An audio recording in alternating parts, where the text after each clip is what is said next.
Hello, seeing that it is 5:32, I call this meeting of the school board to order. You would all join me in the pledge of allegiance? I pledge allegiance to the flag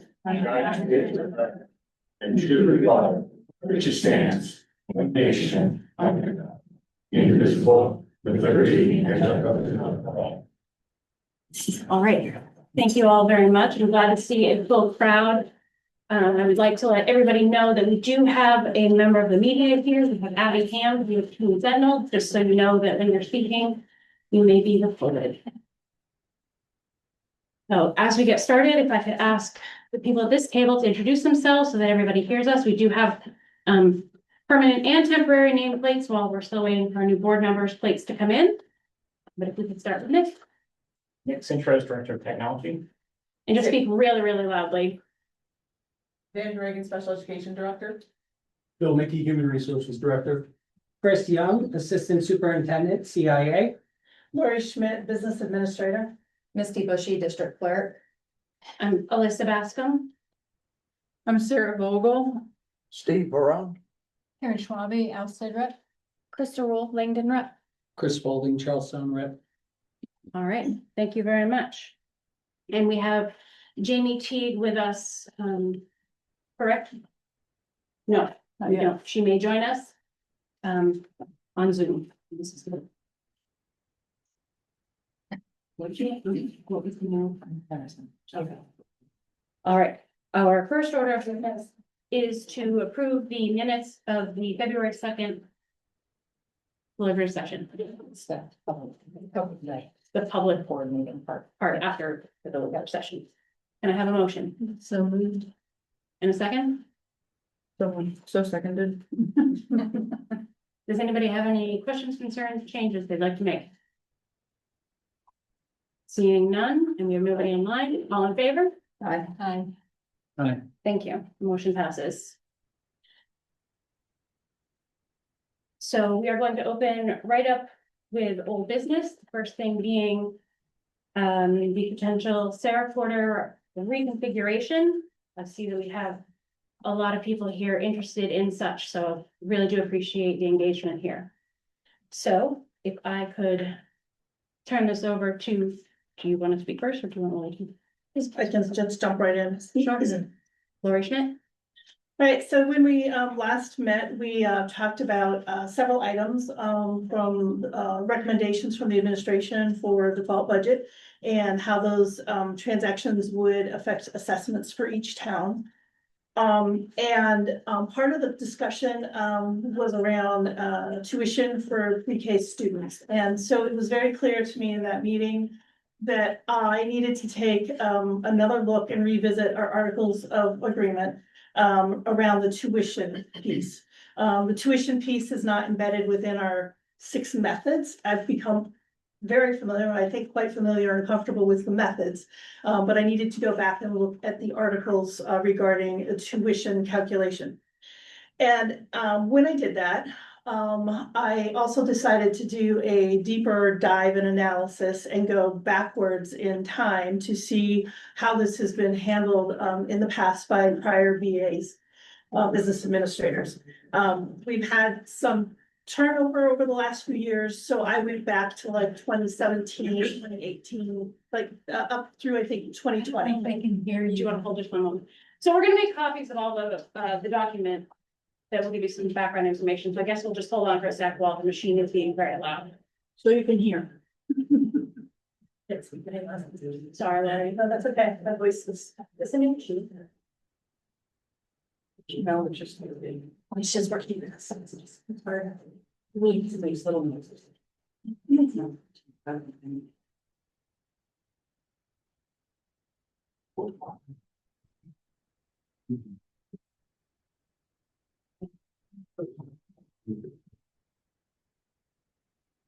All right. Okay. All right, so as I was saying, I went back to like 2017 to 2020, where we had the same business administrator in place for a few years. To see how this, how he managed the tuition and the pre-K at that time. And through this analysis, I realized that there are some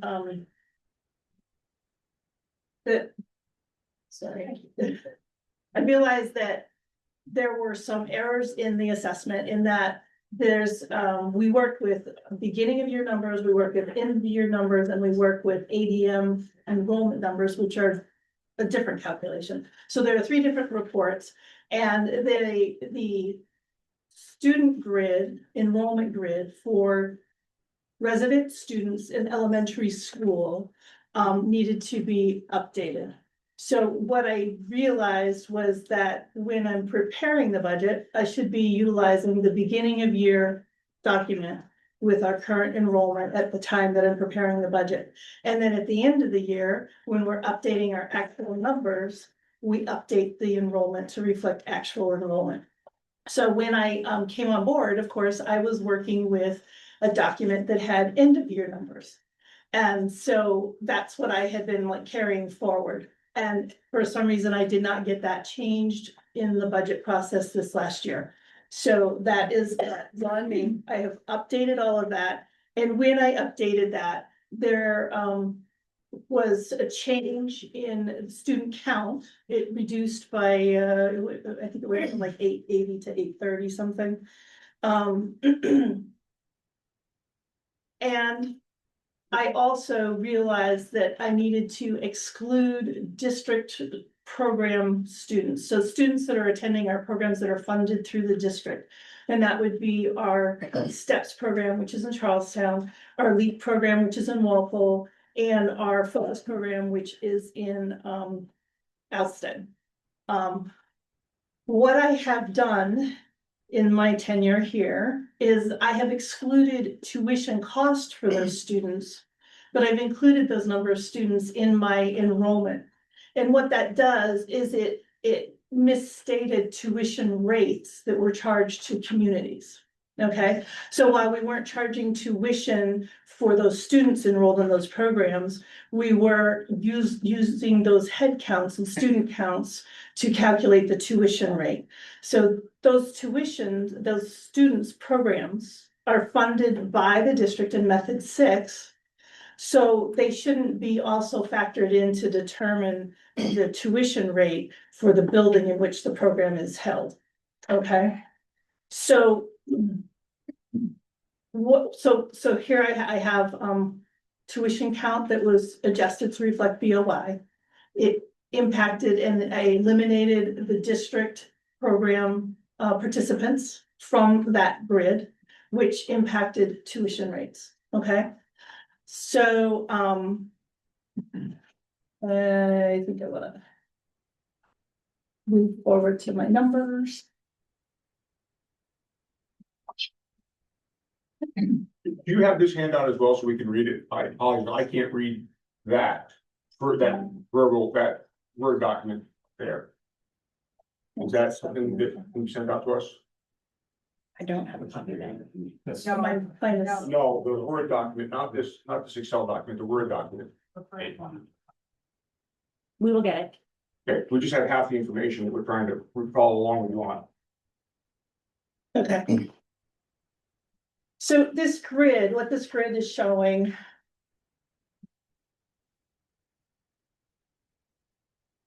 Okay, Brendan, I'm not having success.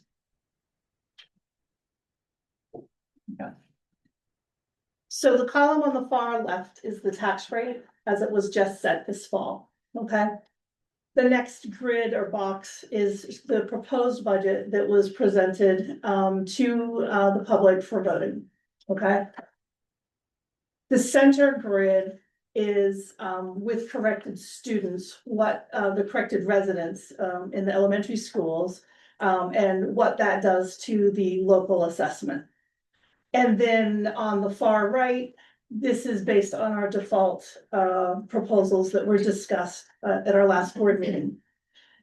At that meeting, I had tried to determine the impact per suggested solution to get to our default budget. Okay, and I somewhere I made an error there, and I had it proposed that the Sarah Porter reconfiguration would result in a 77-cent increase to Langdon. And that was wrong. So like afterwards, when we were talking about it, it's like, well, the student enrollment changed and the shifting of the students, this isn't making sense logically. So again, this is part of the reason why I went back and did the analysis that I did. And as you can see, that when you compare the estimated rate based on our default budget and the proposals that we made, you compare that to fiscal year 26 tax rate that was set this fall, there is a difference. It does change the rate for Ackworth. It increases, the estimate in the fall was 20 cents, and now the estimated tax rate increase is $1.32. That was because we had 13 and a half students that shifted from Ackworth to Alstead. So now there's a tuition cost to Ackworth for those students. Then you can see that everyone else, all the other towns have a decrease from what was proposed in the budget and from a decrease from, Walpole has an increase of 55 cents from the rate that was just set, but it is less than the proposed or estimated tax rate based on the budget that was voted on. So there is still an increase there. But you can see that Alstead is going, estimated tax rate is going from $10.17 to $10.72. That's the estimate difference based on actual to the estimated rate. So Charlestown would still have an increase of $2.54 over the current tax rate. However, that is 50 cents less than what was proposed with the budget that was voted on. And then you can see that Langdon actually would have a decrease in the tax rate. That the estimate is a decrease over the actual tax rate. This is reflecting the transition from grades 1 through 4 from Sarah Porter to Alstead Primary. It includes all pre-K costs for the Alstead area students that would be at Sarah Porter in the Langdon budget, which is no different than how we have always charged Langdon and any other community. You're charged for the direct expenses to that building. So I'm going to take another pause.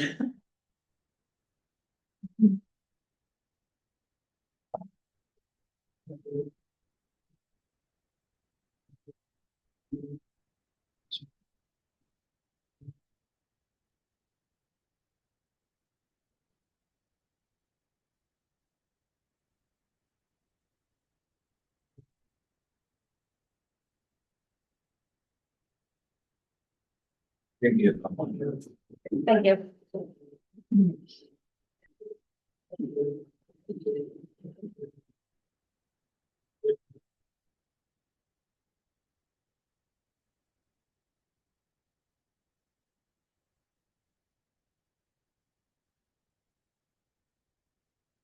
Anyone?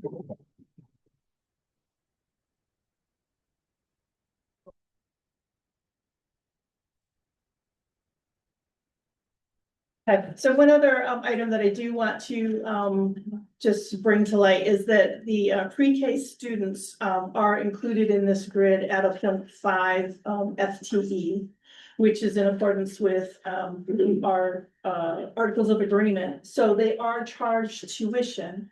So Langdon is getting receiving tuition income for those students. And their students are at a 0.5, but it's the full tuition rate against the 0.5 student. So essentially, the correction of the error in the number of students and the impact to the tuition rate is really what has created these changes. And this is reflective again of the impact for all of the changes that were recommended by administration to get to the default budget. At this juncture, it's my understanding that we do not need this to meet the default budget. Is that true? we could still meet the default budget without the transition, yes. Okay, so that being said, can we hear from Chris or Kevin about why this might be a beneficial change? Kevin, do you want to start?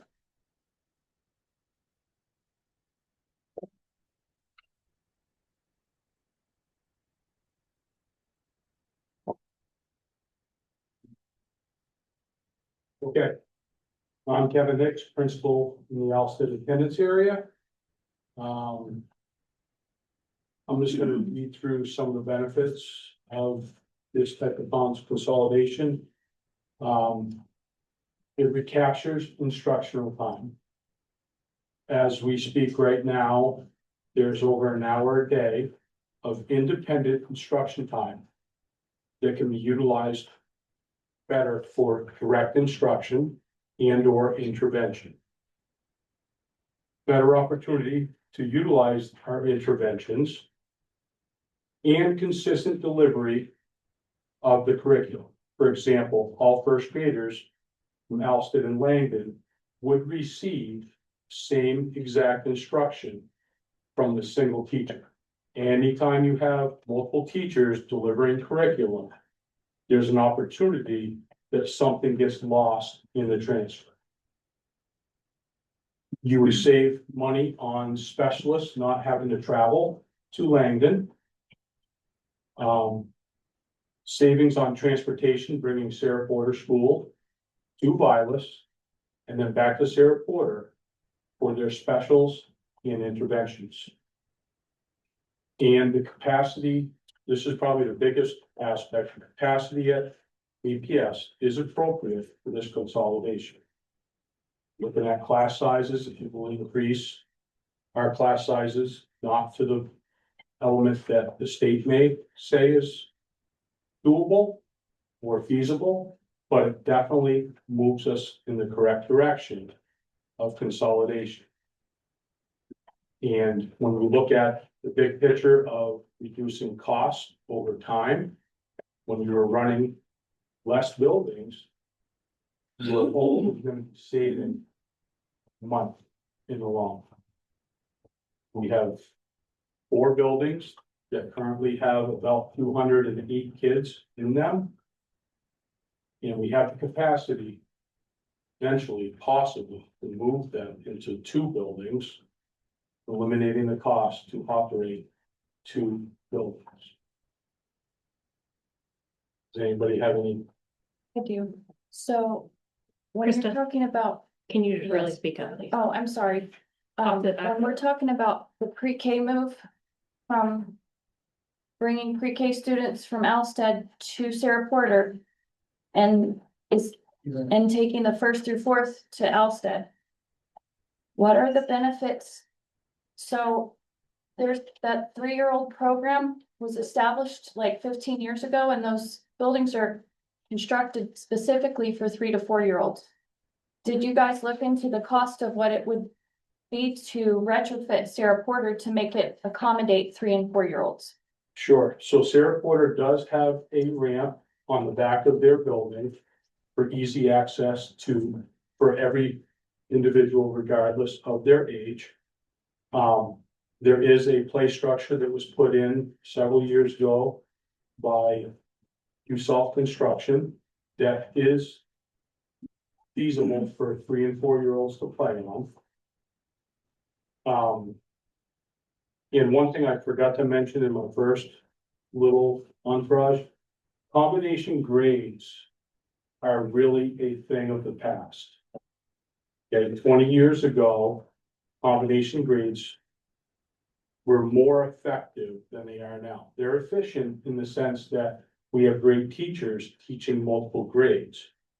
But if you look at the literature, it tells you that that shift should be made either to multi-grade over to multi-age or have single grade levels. We have multiple grade levels within each of our grades, which means the instruction and the differentiation has to increase dramatically by each teacher. So currently, right now, teachers at Sarah Porter are doing double the prep in order to make it work for the kids that are there. Because they have to present a first grade math lesson and a second grade math lesson. They have to do a first grade math lesson and a first grade ELA lesson. Okay, so there's double the prep for those people. And when you look at the kids that are not being directly instructed, how are we efficiently instructing the other kids during that time? That's the lost instruction time that I was talking about in the first piece. Okay, they're doing work that is productive, don't get me wrong, but it's based on their learning path, based on our iReady program that we have currently in use.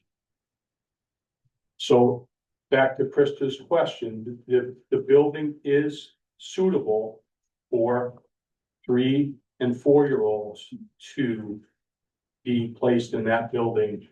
I do have one more question. Sure. So you said there's a ramp in the back that is conducive to 3 and 4-year-olds.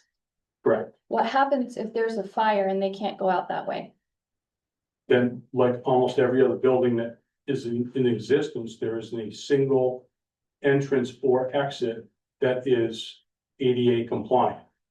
We would have to get them down the stairs of, which I believe is 3 stairs at Sarah Porter, to get them safely out of the building.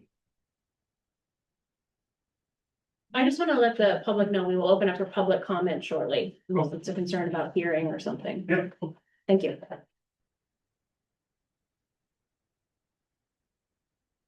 Did anybody else on the Yeah. board have a question? Just to understand the moving pre-K to Sarah Porter. As a sort of an initial step.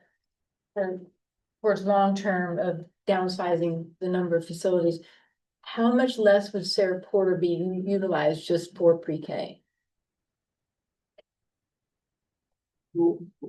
That's a good question. Obviously, they're going to occupy 1 room for their classroom. The other room would likely become some kind of a play type space where, when, as pre-K has always been, it's a play-based curriculum. And they could even eat lunch in that area, have indoor recess in that area on days of inclement weather. And if we did have any need for a specialist to go up there due to an identified child, there are 2 rooms in the back that could be utilized for those types of services.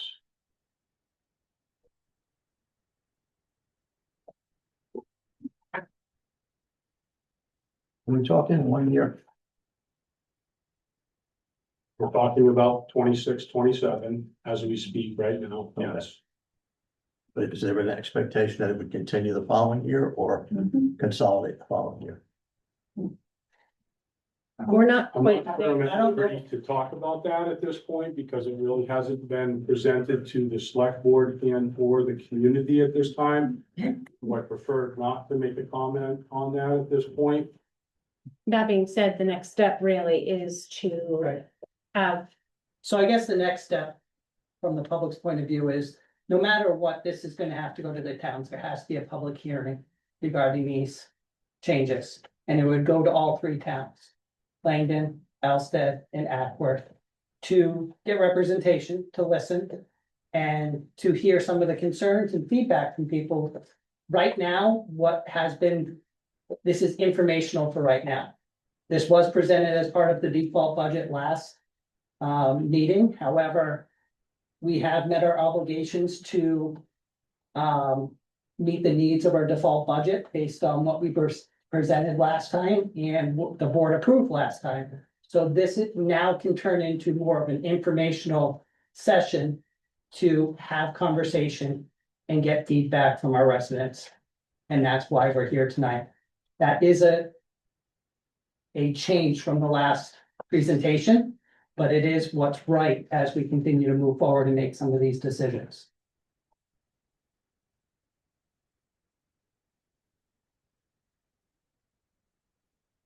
Kevin, you mentioned two buildings eventually closed? Which two are we talking about?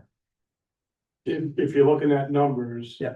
The idea would be Sarah Porter and Akron And Aqua. to come to Alsted Primary, where it's a much larger building with the capacity to house all of our students.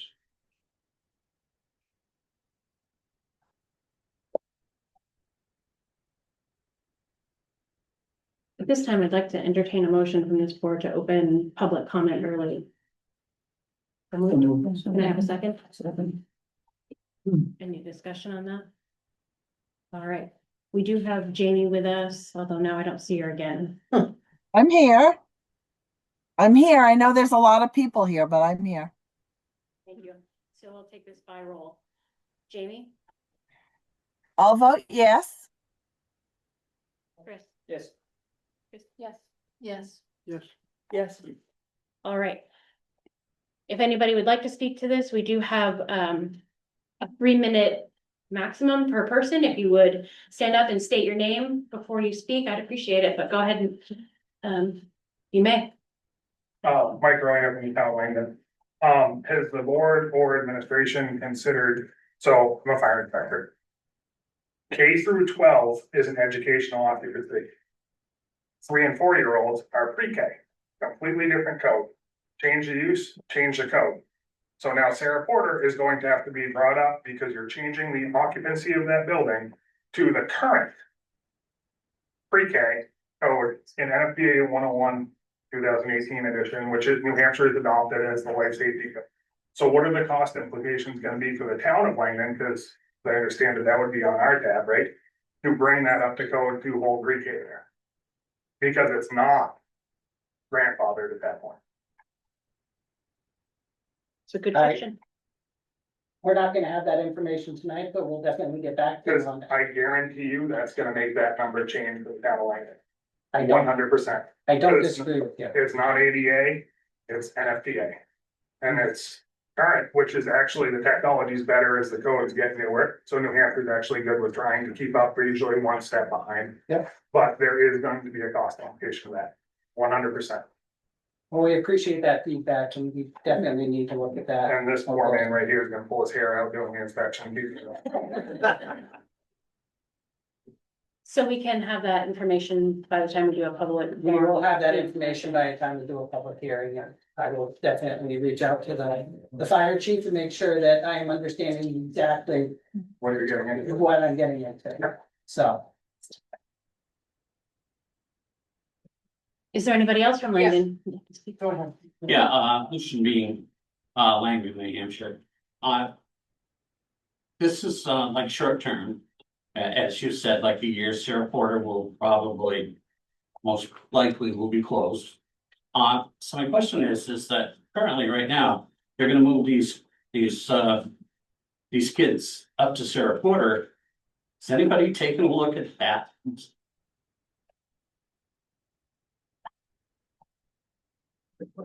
The bathrooms at Sarah. They won't accommodate a 3-year-old, believe me. Yeah, so the question is ultimately, what's the cost going to be to the town, because it's our dime?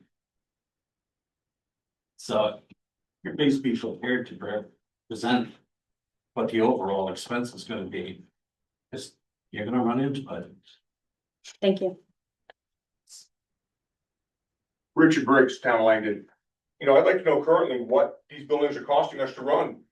We don't have any of that information. That's not presented to the public anywhere. There's quite a few concerns, especially when we can't trust the numbers, as we just found out this morning or this afternoon. You know, we can't trust numbers from one meeting to the next, and folks being asked to vote on this stuff and things being passed, but we don't have any trust in whether the numbers are right or wrong now at this point. You know, there's a lot of concerns. I thank you for putting the name tapes out. You know, that's great. I was told, you know, you didn't have them. But there's a lot of trust that's lost here, and I have many more concerns with the administration that, you know, might not pertain to this, but just like this, having the information available for us so we can read it ahead of time. This meeting wasn't put on your website. No, I have the printout right here, and I can show you it was not put on the website. At 10:08 this morning, it was edited on some other website, but I have that. Same thing with the school board members. As of this morning, they're still the same old school board members. And Alicia, you guaranteed me that it's gonna be changed momentarily 2 weeks ago, and it's still the old information, so trusting what you give us for information is very, very difficult, and trusting that our board has the right information to make those decisions is of great concern. Andrea? Andrea Cheney, I'm from the town of Langdon. And I'm also the tax collector for the town of Langdon, so I have to explain what you guys are doing for the townsfolk, so. I have a couple of things. One, this says that it's, so now we'll be receiving a deduction of $1.69 per thousand. Is that what your number is? So what is the number if we do nothing? If we just leave things alone and the kids stay at Sarah Porter, because we're within our break even, we're at 20 kids right now with our enrollment. So it always has cost us more money to send our kids elsewhere if our enrollment is at that number.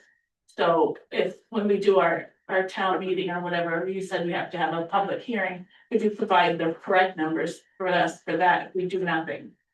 My other question is, every morning I get a phone call at 5 o'clock in the morning to tell me a bus schedule. Every morning, and my kids don't even ride the bus anymore, so thank you for that, so I know what's going on. I get a phone call, an email, and a text, but I never get an update from the board, ever. I have to scrounge and ask people where to go. Thank you, Alyssa, for sending me the link so people can join us on Zoom. But it's communications, it's not that hard, and I will gladly send it out to the town, because I do whenever I get it. So if you need someone to loop in for the town of Langdon, I'm all in. But the lack of communication it's ridiculous. The parents of the school kids that you're trying to move don't even know what you're doing, because there's no communication. So if you go back a year to when we hired you 2 years ago, that was the same conversation I had with you guys in the notes. Because we didn't have any kind of information about a position being open at the school. So we're all connected in several different ways, so there's no reason why you ask us for help, you ask us for information. We're here to help you, but we can't help you if we don't have the information. That way we can make the best informed decisions for our students. And the taxpayers, because they're gonna be banging on your door and mine, so, thank you. May I ask, what would be the best medium to communicate with the communities? Facebook. Because not even, You have a Facebook? Facebook page for the school district, right, for the board, doesn't the board have a Facebook page? No. But you also have access to our select board and their admins, so you can send a notice to them. And they can send it to, it works, the telephone system works pretty well in Langdon. As you can see, when we get the information, and this information wasn't put out, I can give you, if you don't mind, I'll hand you this, because it's a printout posted this afternoon that shows your page isn't updated. And you can look down the bottom corner and it shows clearly that this meeting wasn't put out on your page. You told me about it after last month's meeting. Or after last meeting, you told me about it in an email. I don't know why. And like Andrea said, we get text messages, phone calls, 4:30 in the morning, we get a phone call, the bus route's changed.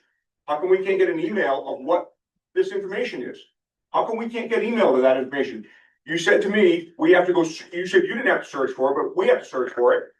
I keep searching for the board members. Here it is again today, not updated. If we can't rely on that basic information, you want to search for it? Here's your agenda. Okay, your agenda is like this. The first thing agenda is not the most recent. It is October of last year, or October of this year, or last year. It's hard to find it, you do have to dig.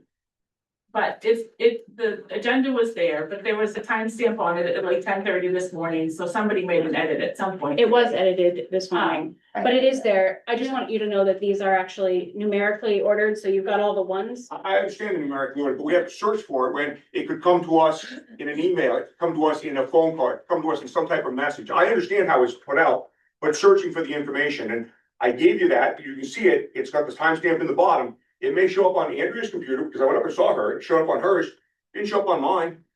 Because you can see it when I posted it out this afternoon. It does not show up for all of us. When Andrea put the information out, you see what you got for a response in this town. People came out. You know, would it be nice to have this many people all the time for these meetings? Well, what we feel like is you don't want us to have that information because you don't want the town to be here. And that's how I feel personally, as well as talking to other folks. Thank you. Karen, in answer to your question, if maybe the school board sends out a notice that people can sign up. We sign up to get text messages. So maybe we can sign up for email alerts from the board. And you can simply send out the agenda every week. People can see it. If they choose to come, they choose to come. If they don't, Yeah. you've done something to inform us. But yeah, because I think not everybody's on Facebook, right? So, Yeah. we can utilize the different mediums, you know, Yeah, Facebook, yeah. the website, or maybe emails, but. Yeah. such And a automatic thing for that. alerts are so easy for people. So I think there's. And you can turn them off if they don't want them. Right, there's ways for people to filter that, so.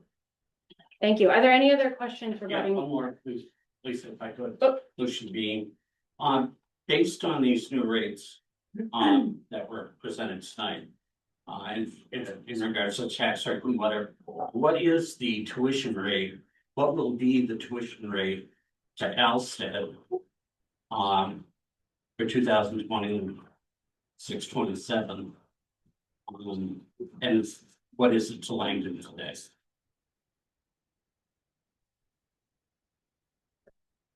So the proposed,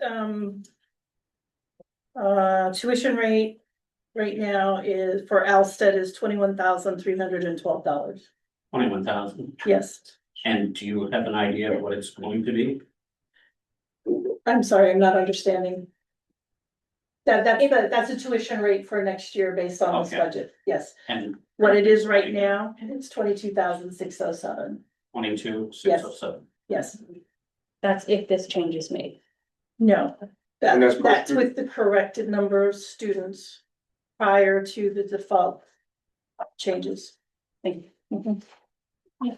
So do you have the number what it would be if we say, but No, I have, you'll bring that to the next. Yep. Yeah, thank you. Cheryl Anston, I just had maybe one or two questions, but have you researched how many like under 4-year-olds are in Langdon currently, or in Alsted, Langdon and Antwerp, to look at, to project to see where our numbers are going in the future before we end up closing? Eventually closing Sarah Porter or the Antwerp in schools. Or accommodating for the fact that they're half day.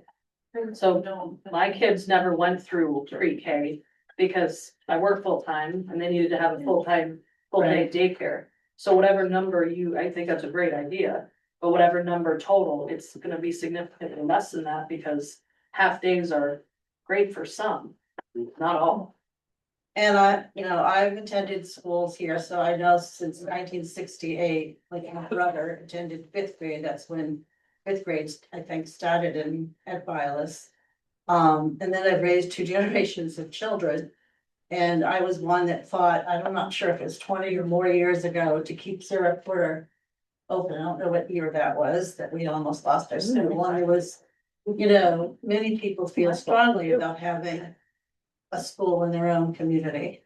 It's what holds the sort of the glue and the center of our community. So I think we should be thinking about that down the road, because this is what we're looking at is, we're about to lose our school if we go in this direction. And so then I raised my older children, and then it came to my next generation, who just recently graduated a year or 2 ago. And she was started in kindergarten in Alsted. And then they wanted to keep her in Alsted for intervention purposes. And so, so she spends 1st and 2nd grade for intervention there. And then all of a sudden, when she was in 3rd grade, the rules changed, and the rules are that everyone needs to be served in their own town. And so she had to swap and go back to Sarah Porter, which I would have liked her in the first place. But they're in 4th grade, so just trying to see where the history and the roller coaster is going. And I disagree with, I think what makes it hard for teachers to do multi-age is when the curriculum is demanded that you use a certain textbook rather than know your curriculum and how you teach it. So I've taught multi-age for several years in Vermont. So I just wanted to speak to those. Thank you. One more comment, Cheryl, and I agree with you because multi-age works in homeschooling and works in charter schools extremely well. I just wanted to clarify a point. Mr. Hicks and I did do some analysis of birth rates from, 2026 all the way up to, so far, 2032. And it ranges for Langdon between, for next year would be 3. I'm sorry, let me restate. It's in kindergarten. We did not go back to pre-K. Because it is, so it's 1 year lag, if that makes sense, but this is kindergarten numbers for next year. So I don't think 1 year is enough. So. 26, 27 would be 3, 27, 28 would be 3. 28, 29 would be 5. 29, 30 is 1, and 30, 31. We do not have that information. And what is that based off of? Birth rates within the town. Birth Being rate in the able to town? go into the town. Kevin, that's how we went about approaching that, correct? Yeah, that's correct. We contacted each of the town offices to get current birth rates. So we could project to some degree more guarantees than reality. We all know that kids can then move out. There's no way to really have that be a concrete number. But we definitely looked at this. I projected, I believe, the enrollment out through 2034 or so. So you enroll in the ball towns? Correct, and that's broken down by the town. Obviously, the kids in 2034 don't exist as we speak right now, but. So those were left blank, so we could kind of track what our enrollment might look like. Excluding kids that move in and or move out for about 10 years. And excluding parents that choose to educate their children at home or in a charter school because they don't have faith in the system. 100% correct, we don't have any way to We don't have know any way to know that. how many of those kids are homeschool, philosophy parents and or charter school parents. We have several moving in almost every year from a charter school in the middle school area to get them prepared for public school, high school. So they're bringing their kids back in junior high or middle school to start to prepare them for what public education looks like going forward, so they're not jumping into the fire up here as a 9th grader and there's 450 kids. They're coming into a smaller setting to get themselves situated with the public education system. Charter schools are public. If I could just have people refrain from speaking in conversations and direct it to the board, please. Mr. Salt. Jesse Duso from Langdon. So I guess this would kind of be for Kevin. When you are looking at the benefits of consolidating these schools because there's plenty of room, does that include the teachers? Or are those positions thought to be eliminated?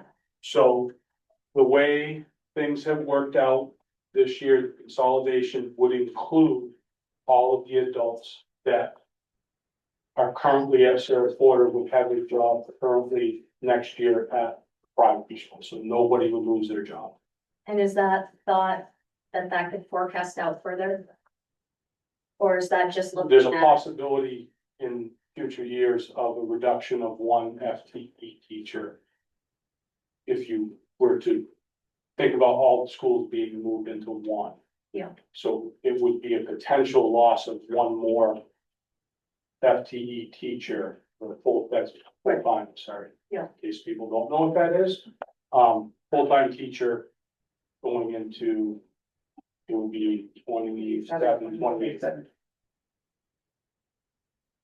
Ms. Henry? But there's also, sorry. No, Mary. go ahead. There's also, with the movement in education, there's also a chance of that being, not having to be eliminated through attrition.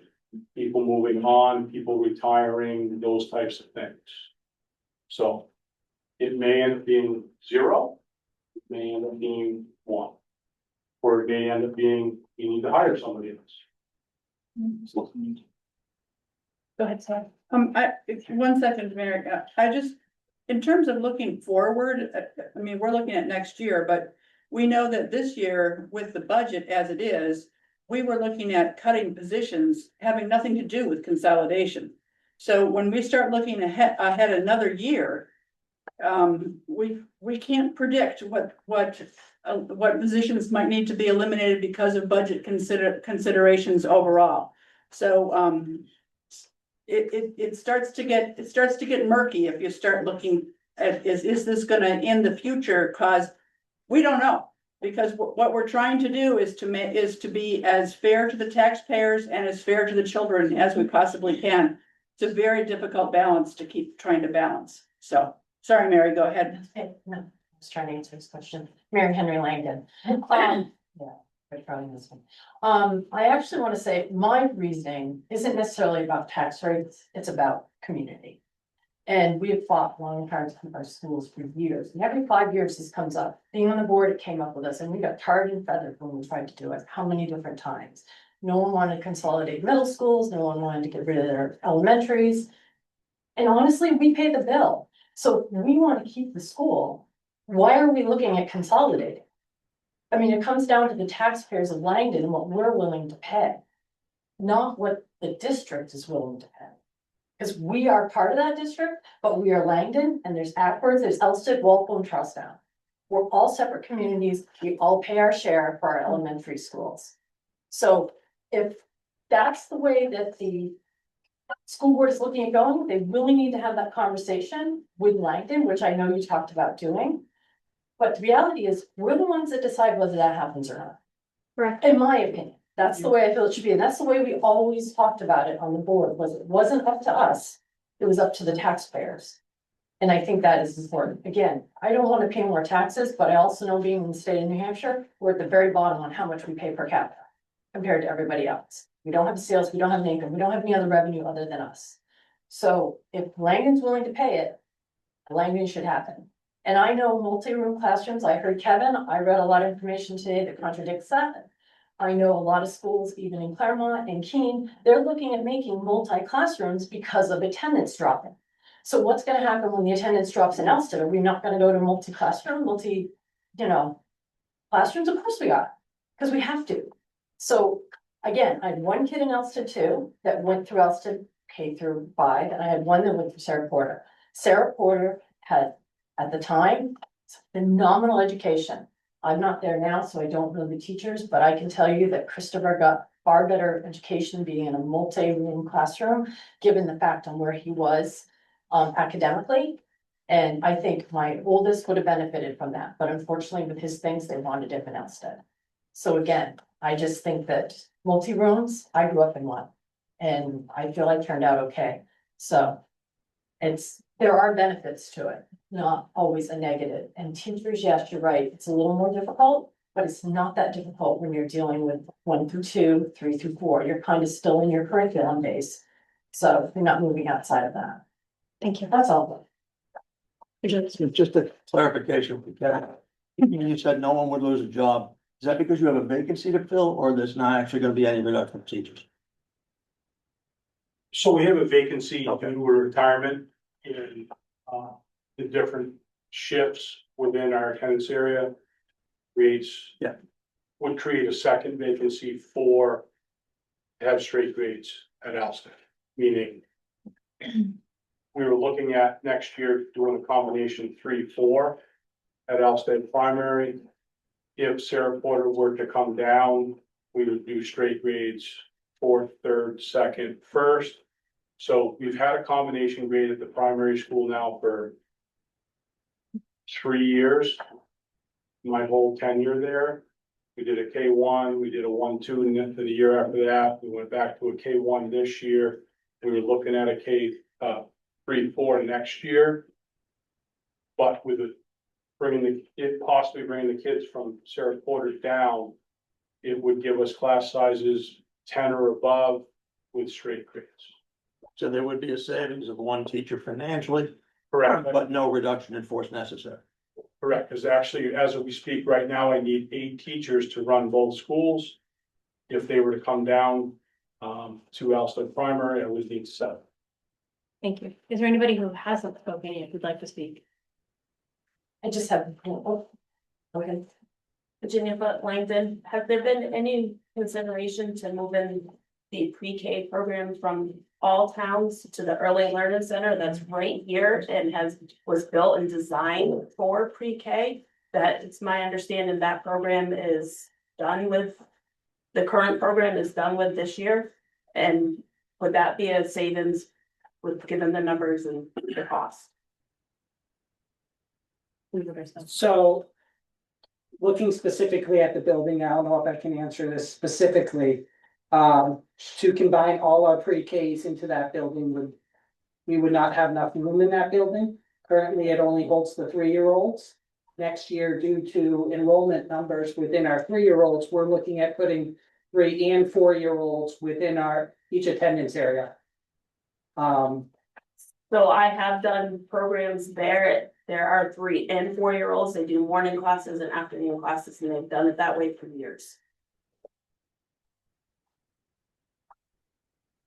I guess when it comes to numbers, you're looking at certain towns having approximately 25 pre-K students. In Walpole, at least 25 within Charlestown, and approximately. So we're looking at 25-ish in Alsted. We're looking at 60 plus a waiting list in Charlestown for kids. And 25 to 30 in Walpole. That building is not big enough to house 80 kids. No. But are those kids that actually participate in the program or that are eligible for the program? Because so there is, like she said, not every kid attends. That's correct. And one of the things about the PK program going into each year, with the reduction of the ELC, transportation will be able to transport kids morning and afternoon to and from school. So that alleviates the parents who work a full-time job and can't get time off, pick their kid up or drop them off. They could. We anticipated being an increase in numbers due to that fact alone. So the buses are gonna go to all the individual daycare centers? I believe they already currently are going within district, Within district. but not necessarily if there's, say, someone like, I know Haley had kids that went to Springfield. I can't guarantee that, I doubt that. But I don't know that there's any way to really get an accurate number until you're thrown into the mix totally, but that's just my surmise. I mean, we started dropping off from Alsted into home away from home in Walpole 2, maybe 3 years ago. So, that was something that never was done prior to that. They were determined that they weren't able to be transported to their daycare if it was out of the attendance area, if that makes sense. Rebecca Kennedy from Langdon. Going back to Mike's first question about being up to code and stuff, being that that building is already being used for 3-year-olds and stuff, could we see what the probability, instead of using Sarah Porter, which we all know, anybody that's lived in Langdon their life knows how outdated it is and stuff like that. Is it more cost efficient to use a building that is already set up for those kids versus trying to get something up to code? Oh, that's a. Thank you.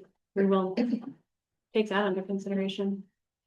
How many kids are enrolled in pre-K now? Like, you don't need to move to pre-K, you're only moving the pre-K because you want to move our kids to Alsted. Don't have to move it though, right? we're moving, possibly moving, use the term possibly. Due to the articles of agreement to fulfill the need of Cerro Porter remaining open as a school. Until the taxpayers can weigh in on whether they want to close or keep them. But you don't need to move anybody. Need to, You're- numbers wise, no. And it's not gonna be a tax saving. According to the numbers tonight, move anyone. That's just to keep school. If we it's to fulfill that agreement that are 600. So I'll take one more comment. Haley Druschel Langdon, did you have the expected ratios already for if we did switch or move the kids into Alsted? What are the actual ratios between kids and students? And then this is more or less just, I'm sorry, the students and the teachers. And then this is more geared towards the teachers in the discussion about the accommodation grades. Was teacher feedback? Did you get any teacher feedback specifically from the teachers at Cerro Porter about how they feel the combination grades are working? Just because I feel like they'd be the best to know. And I guess my concern is that on the flip side, I think it's very dependent, that setting, who the teacher is, because I think we've seen it good and bad. But I'd like to say, you know, this year, for example, you know, I would hate for the kids to be limited because in that independent study, they're allowed to then, I have a first grader that's, you know, reading up at second and third, like they're able to grow. I would hate for that to be limited because now we're bringing the curriculum to all first grade.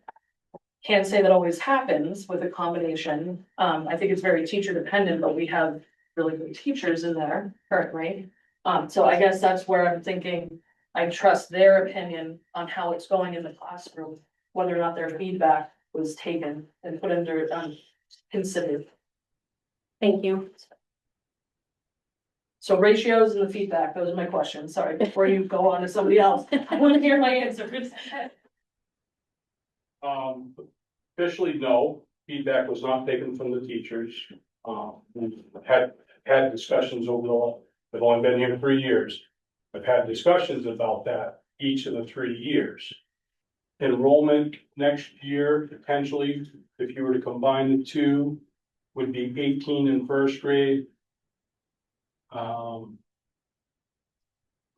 in second grade, 13 in third grade, and 10 in fourth grade. So 18 and focus, so next year it'll be 11.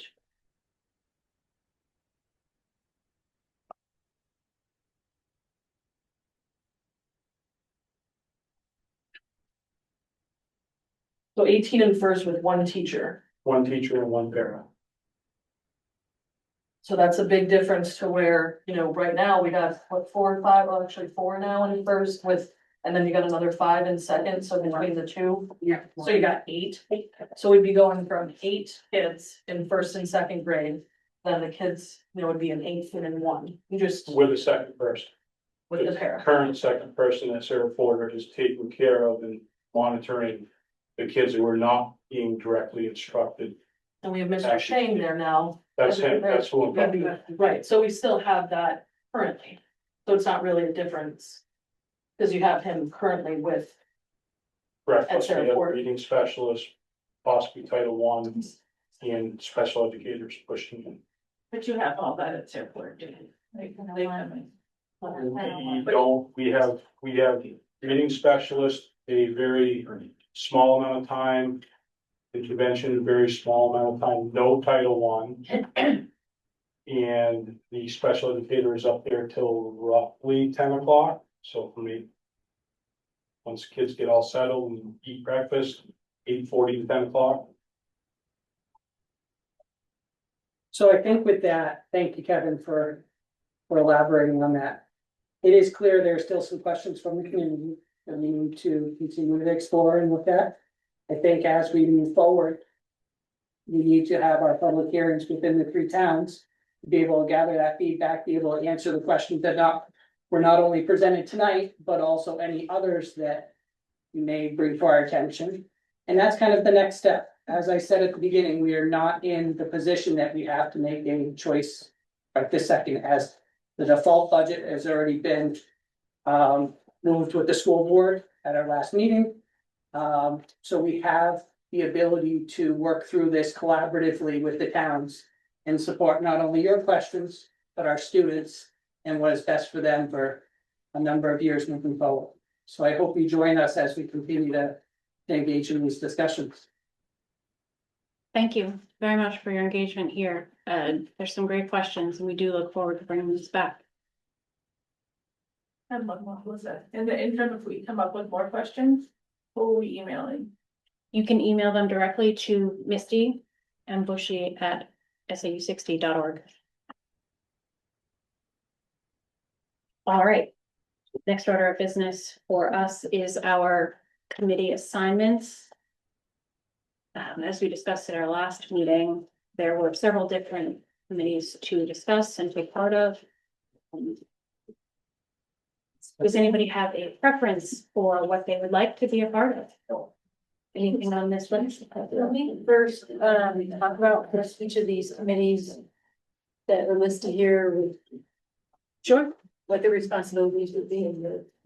Sure. So number one, of course, is budget committee.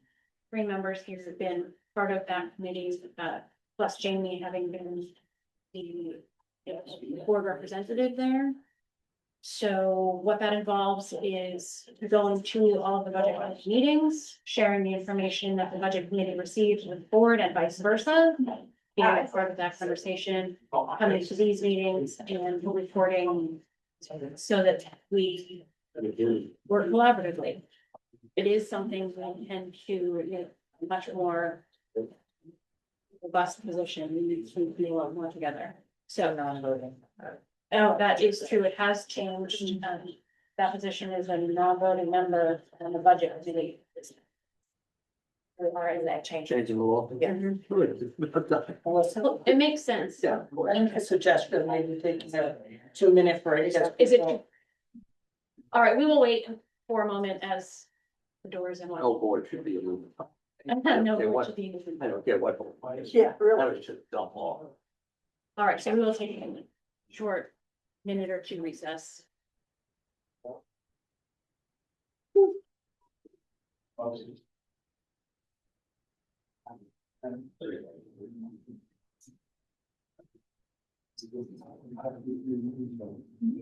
this is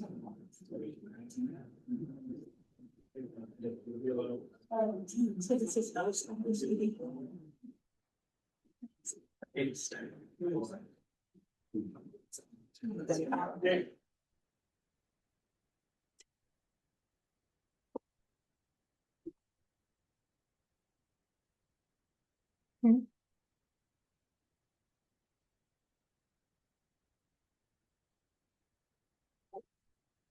Thank you, Kevin.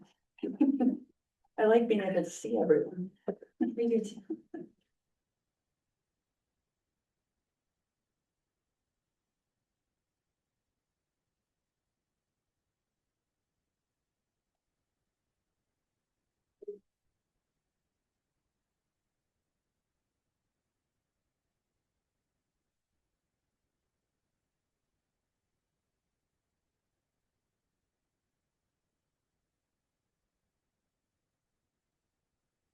Uncanny how that we did. Oh, yeah, it's really loud.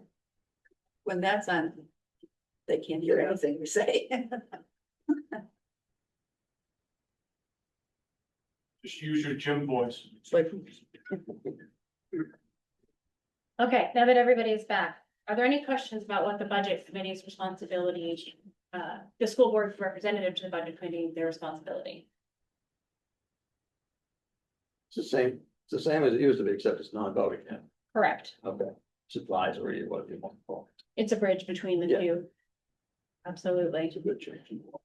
So you're looking for 3 people beyond Nope. that? No, just one, just that one representative. Just that one. Okay, but three-person committee before. Yeah. No, I said because there's 3 people on this board who have been a part of the budget committee. Oh, I was just okay. acknowledging that you've all got experience there. Oh, there's Jamie. There's Pig now. Jamie.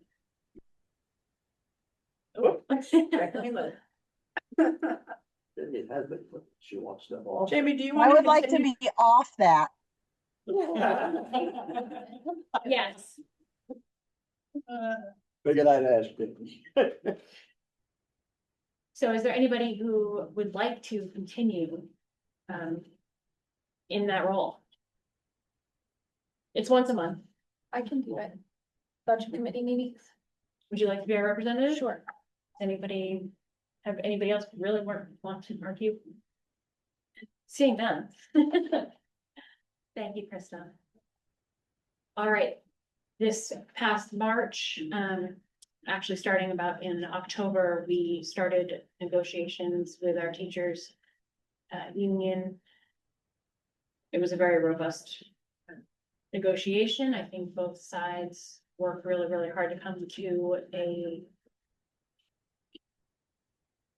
a good contract. And unfortunately, it is not something that passed in the district. And so we will be renegotiating this fall. Typically, 3 members of the school board participate in those negotiations. Is there anybody who would like? Just 2? Oh, 2 and an alternate. But I ended up there all. What? Is there anyone? I'm perfectly content with Chris being one of those 2. Is there anybody else who'd really like to? Correct. Oh.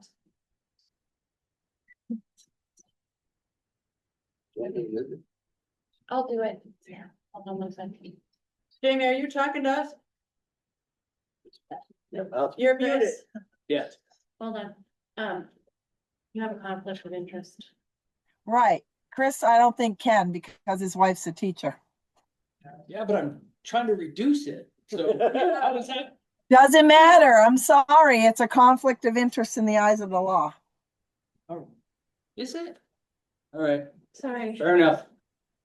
I'm sure you would be a very shrewd negotiator. Yeah. They're I would still do that, Alyssa, as long as we can get the schedule set quickly. Yeah, I know last year we said it and it worked out quite well. For the most part, we said it early and stuck with it. So if you'd like to continue, Jamie, that would be great. And Kristen, did I hear you say you'd be Yeah, interested? but I'm looking at the list and I see there's a CTE committee on there too, and I don't know if I could do 3 of them plus the. Well, the CTE committee, I'm the representative to the Springfield School Board. And I would be happy to have there be more than just one person on that committee. But mostly what that has been is to go to the school board meetings over in Springfield and to go down and to participate with the going down to the Cheshire Center. So I would be happy to share that position with you. Officially, I would be the school board member on the representative of the school board, but you Okay, could certainly come to the meetings too. I got you. Okay. Yeah. So it isn't trying to revamp CTE program, that's not what that committee's about. Okay. Correct. Okay. All It's very Right. similar to budget committee where you bring back I got information, you share our information. Yeah, and then I set up I was meeting regularly with what is the that is CTE for here? Oh, Deb Conlon. With Deb Connell. That fell off this year just because of our schedules. The fall was crazy for me, so but I would like to start that back up again, meeting with Deb Connell once a month, just to go over what's going on here, what's going on down at Cheshire, sharing with her what happens at the board. And then I try to share out anything that we get students of the month over in Springfield and those kinds of things. But I'd also like to know the students that, any students of the month that are from Cheshire too, so that I can share that with the board, because it's always good to sing our praises too. Can we go back to just listing out talking about all of them so that everyone hears about all the different committees so that we can make decisions after we've heard all of them. Sorry, I was trying to explain the CTE, so. I appreciate that. Thank you. Sure, then we'll give a rundown. The policy committee that's our job here as school board members, is to maintain our policies, to update them as new laws come through, to make sure that we're in compliance. Misty does a terrific job keeping us updated about those changes and bringing them to us. But it is something that is important for us to meet separately, to keep up with those, to bring them here, to talk about them. We do always have a first and second read, so there's not like, you don't have to become an expert on each particular policy in order to present them. We do have discussion about them, but having school board members look at them, talk about them, bring in other people from the district who can inform us on what they need, you know, either it involves education, educators, or special ed, or any number of other things that govern the district. So that's 2 or 3 people would be great for that committee. We do have a professional development committee that is mainly run, Chris runs it with. So next year, we're gonna have 3 people, the chair, the vice chair, and the treasurer. We have some other members that are kind of outside that. Clearly, we're looking at professional development within the district. We also have a master plan, which is associated with the state, that every 5 years needs to be updated. Next year, at the end of next year, we will begin our process of updating it for the 27-28 school year. It takes a full year to kind of go through the nitty-gritty aspects of professional development and what that looks like for not only our district, but for each individual person for their certification. So that's outlined within that plan. And 4 years, it's quite easy, and then the year that we are doing the professional development plan, it gets quite extensive. So You'd like one representative. just one representative right now. Then, of course, we discussed CTE already. There is a potential for other committees such as facilities and such in future years, but we've decided at this point to tie that right in with the other larger committee that we'll be discussing at our next meeting. At this point, so. Alyssa? Yes, Jamie. So, with the Facilities and Building and Grounds Committee, not to throw a monkey wrench in it, but should we contemplate carving that out and resurrecting it with all of the changes that may need to take place with our North Walpole School being converted and our Walpole Elementary School perhaps needing some stuff, and I don't know. And we're going to have a brand new facilities person. I just think that might help with some guidance if we didn't bundle that in. It was part of the discussion a few meetings ago that we bundle it in, so if we want to change that, we can do so. I'm just curious because I don't know if a few meetings ago we knew that some of our buildings were going to need to have, money spent on them because of the default budget. I don't know. I mean, if nobody has a stomach for it, then that's fine. I will go away and not throw a monkey wrench into it. I just don't know with the other committee, with everything that we're going to do in there, I don't know how much of it will be actually spent on needs for this current fiscal year with a brand new facilities person.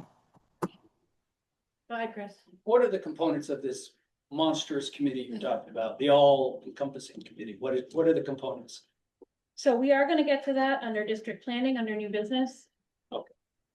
So there are a lot of components to it. We talked about, in short, discussion, articles of agreement, what consolidation looks like, what the makeup of the grades in our cooperative look like all of those options. So it is in depth. So maybe my question can wait until after that discussion. That would be good, Jamie.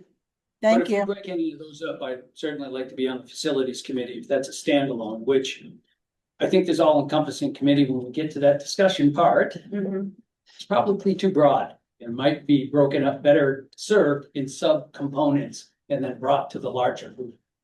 So that you can get through like methods, which I'd like to eradicate, go to ADM 50/50. So.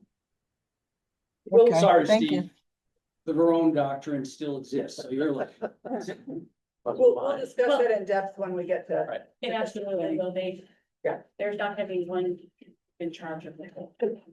So you're correct. So is this other larger committee, say, next year, a year from now? Well, we're gonna talk about that when we get to district then. Okay, I wanted to clarify, because that's what I thought I heard. Yeah, no, it is not something we're pushing. Oh, okay, okay. One thing well, that was one of the things that I felt like we need to get on is the articles of agreement, looking at the economies and efficiencies, the restructuring, but I also don't see us talking about or doing anything about communication. I mean, I think we heard loud and clear from Langdon folks that we really need to improve our communication. And I'd like to see where that would fit in. Make a committee, use a communications committee. Would you like to see a communications committee? I don't know that it has to be a separate committee, but I think it should be definitely looked at for improvement. I know. So we're talking about committees right now, so can we focus on this and then under new business, we can add an item. Does that work if you want to create a plan, or do you want to create a committee? I have no problem with creating a committee to put some concrete things in, or we can just make decisions. Can I say something about that? So Sure. what if we, Can you speak up, please? what if we each as school board members contacted our town and got the information to the select board, and then they could feed it out to the town? Would that be easier than trying to make a committee for it? Like if we knew our select people and we're just able to go and share what information we have with them? You are always welcome to. Some of us do that already, Mhm. but I think would it's say- bigger than that. I would suggest that we, Is that? I would say, gonna make a suggestion just to keep us on track. That we take communication and we put it in new business. And talk about it. I make a motion that we add, that we make an amendment and whatever it's called to the agenda and add communication into new business. Can I have a second? Second. Jamie? Big yes. Chris? Yes. Yes.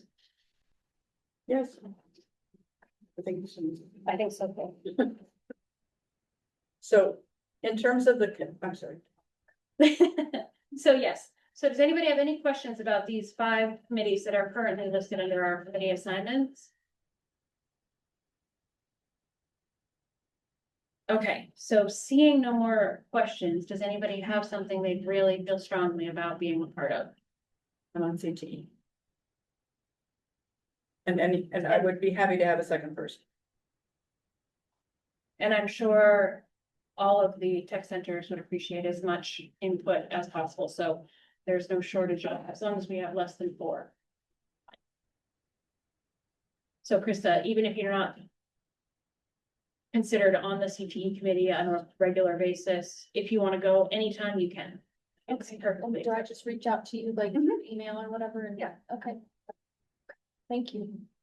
I would just make the comment that everybody needs to serve on at least one committee, right? Yeah, that is the truth. Chris, I know you're not on negotiations. Is there something in particular that you'd really like? Yeah, can we verify that there is a rule? Because should I even be on the board if I have a wife that works for the You system? just recuse yourself from any decisions when it comes to teachers, but it's definitely a law. Okay. On negotiations. Okay, negotiations. Yeah, you can't That's why- negotiate the teacher's So, yeah, contract. okay, but I still can be on the board, right? Of course. Yes. Okay, for now, till somebody changes that. Absolutely, Chris. There's multiple people married to teachers and administrators that are on boards all the time. Just gonna make sure that. And so I'll volunteer for the policy committee. You'll be great. Yeah, we need How many should be on policy? At least 2. Okay. Can I change my mind? That was kidding. spoken. We're good.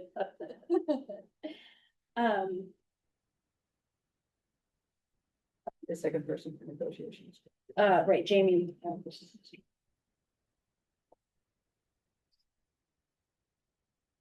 So yes, is there anybody else who'd like to be on the negotiating committee? I would be on it. I'm just concerned about the scheduling. Can I just speak to that for a minute? So everybody's on the same page. Yeah. So the heavy lift really starts September, early September. So typically at least 3 or 4 times between mid-September and end of October. And so that's kind of the heavy lift meeting wise. Then there's a few of the contracts that I think some of us are familiar with. The language takes quite a bit of time as well in terms of getting those changes. Is there any reason you wouldn't start it sooner? The union has to notify us by the end of August. They have to give us a letter of intent to negotiate, so they usually kind of wait until then.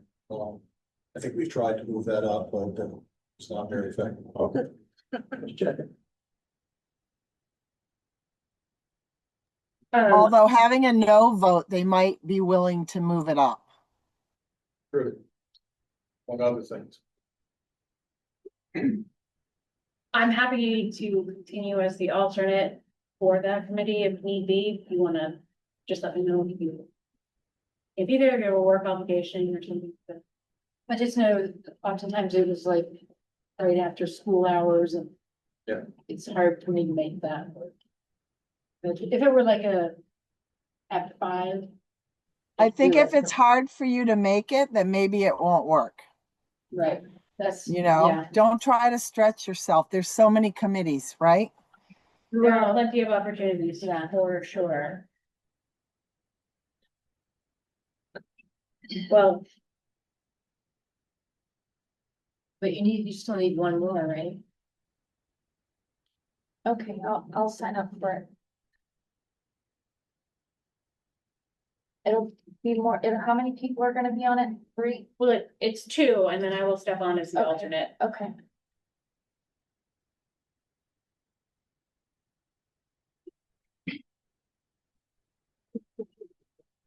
So it'll be you and Jamie. Okay.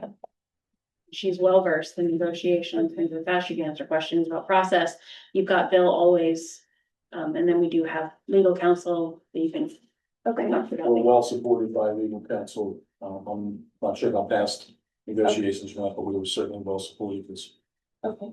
I've been involved with several of them and this was, I felt very. All of my questions got answered. Everything was very quick in terms of response times and things like that. So I think it's good.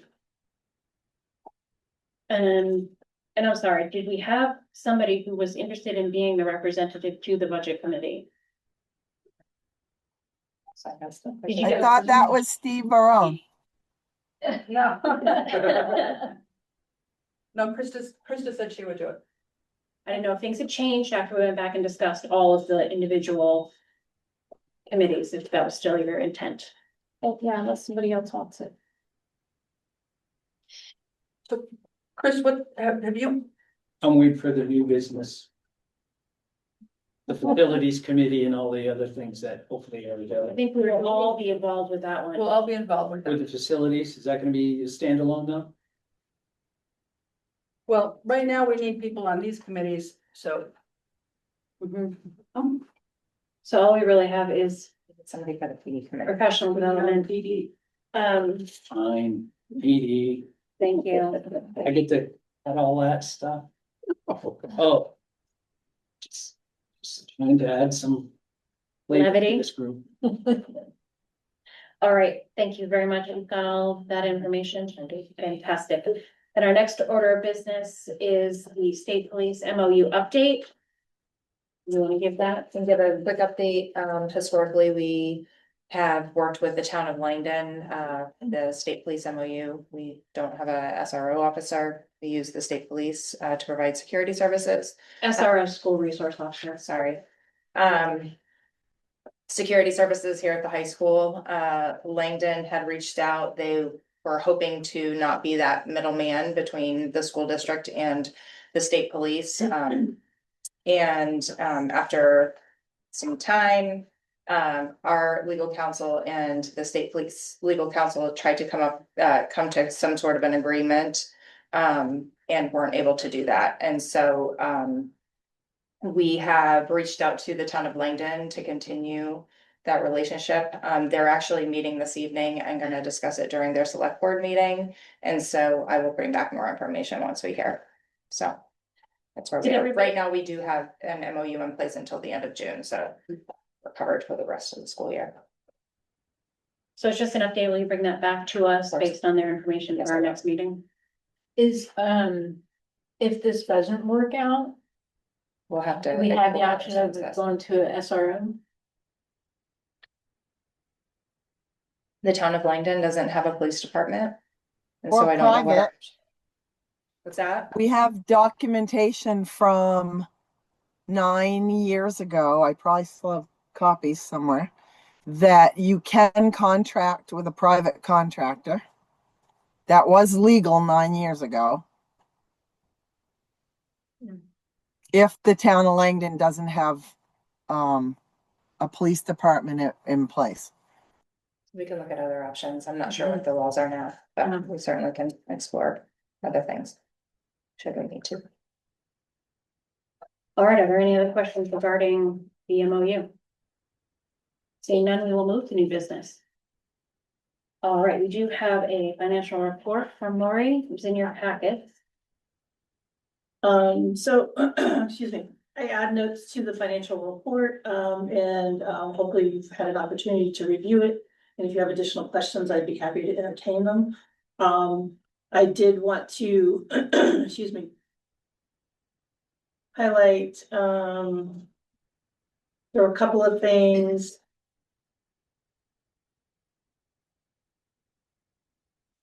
Function 2190 has been previously used for just SRO services.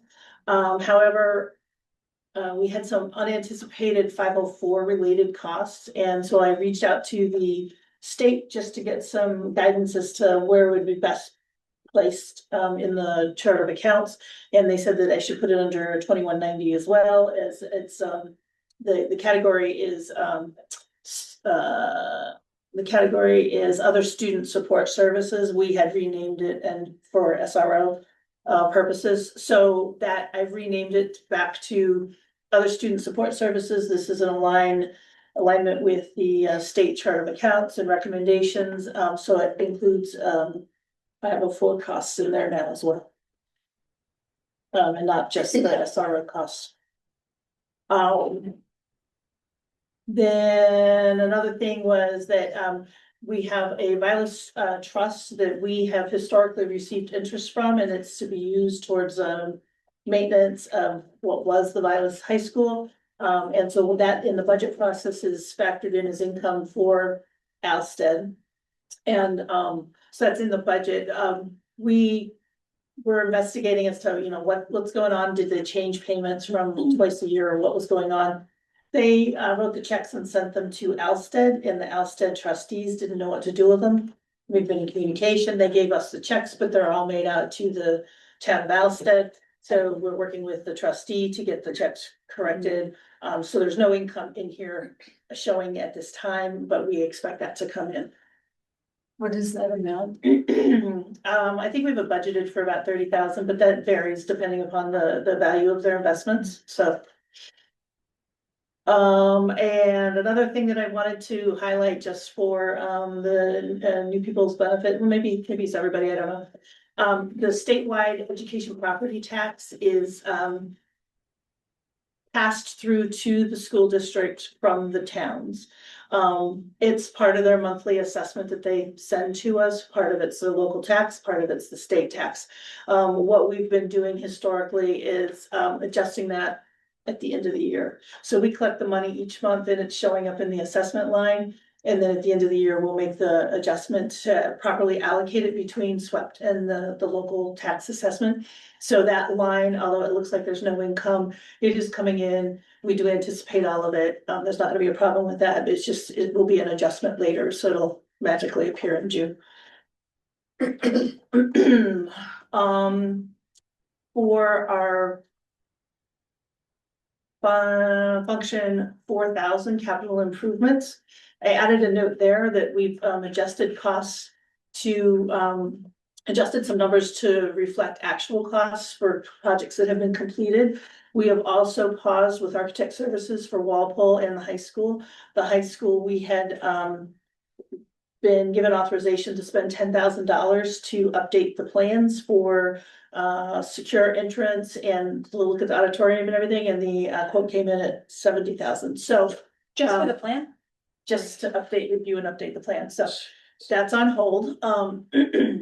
Walpole, we had 70,000 budgeted for it, and there was a bit of a delay, and then getting contracts reviewed, and given the proposed changes in restructuring at this time. I spoke with Justin, and we just felt that at this time it was better to put that on pause and see where the district is headed before we incur that money. That's something that was non-lapsing. No, it would have to go back. It is a lapse. It would have to go back. But he didn't think that that would be a problem. If that was the will of the town, it wouldn't be a problem. So those were some of the comments that I had added on here. So if you don't have any other questions about that at this I time. have questions. Yep. Hi, Jamie. Hi there. So Lori, I have a name of a company that doesn't charge $70,000 to do that. I'll be happy to send that information over to you. I would like to request, because March 31st just ended, could the board get, or it's a public document, can we have an Excel spreadsheet of the current budget fiscal year to date with the encumbrances and a line item, like a full one? Okay, that would be awesome. Thank you. And sorry, I muted myself apparently. Okay, there we go. On the revenues. Yep. Yeah, boy, Medicaid, huh? What are you thinking on that? So we had I need to get in touch with Zandra about this. I know that it was slow at the beginning of the year, but I think it's picking up. And so I didn't want to, I think last month I had adjusted it, and we had a discussion and didn't think that we needed to.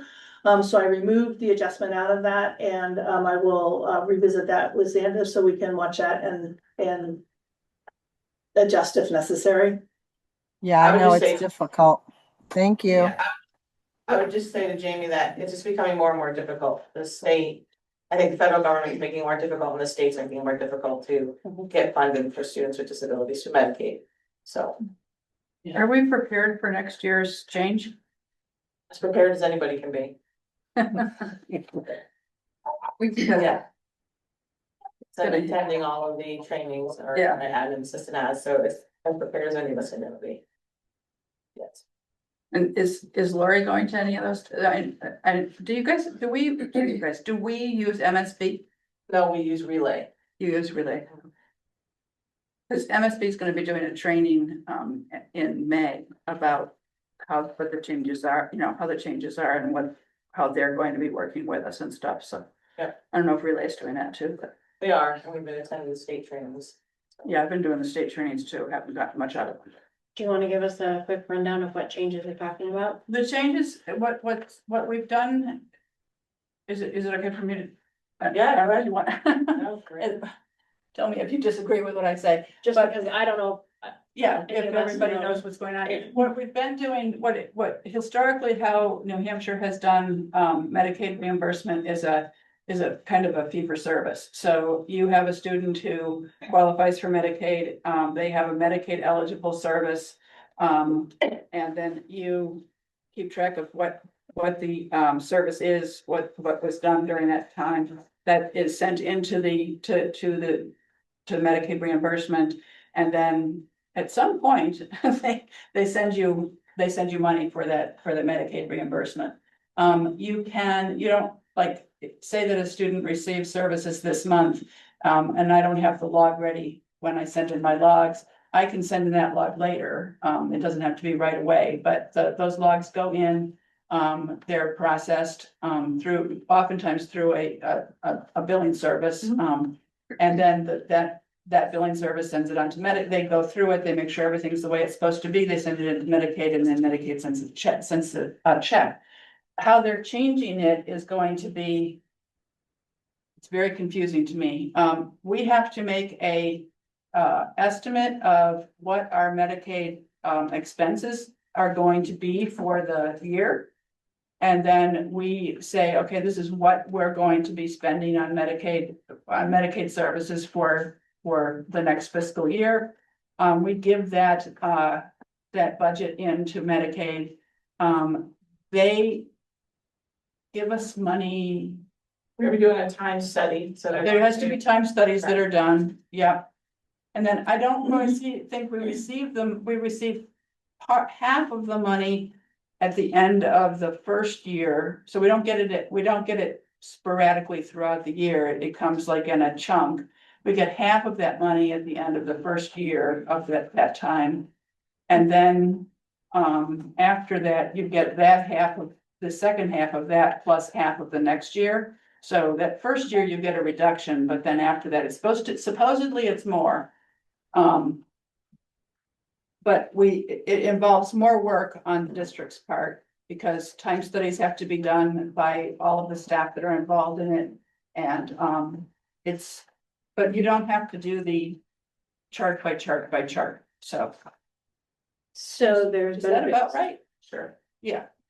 All right, well, thank you for the update, but I mean, It's very confusing to all of us. the next year's budget is gonna be harder because we can't count on any of that revenue. Yeah.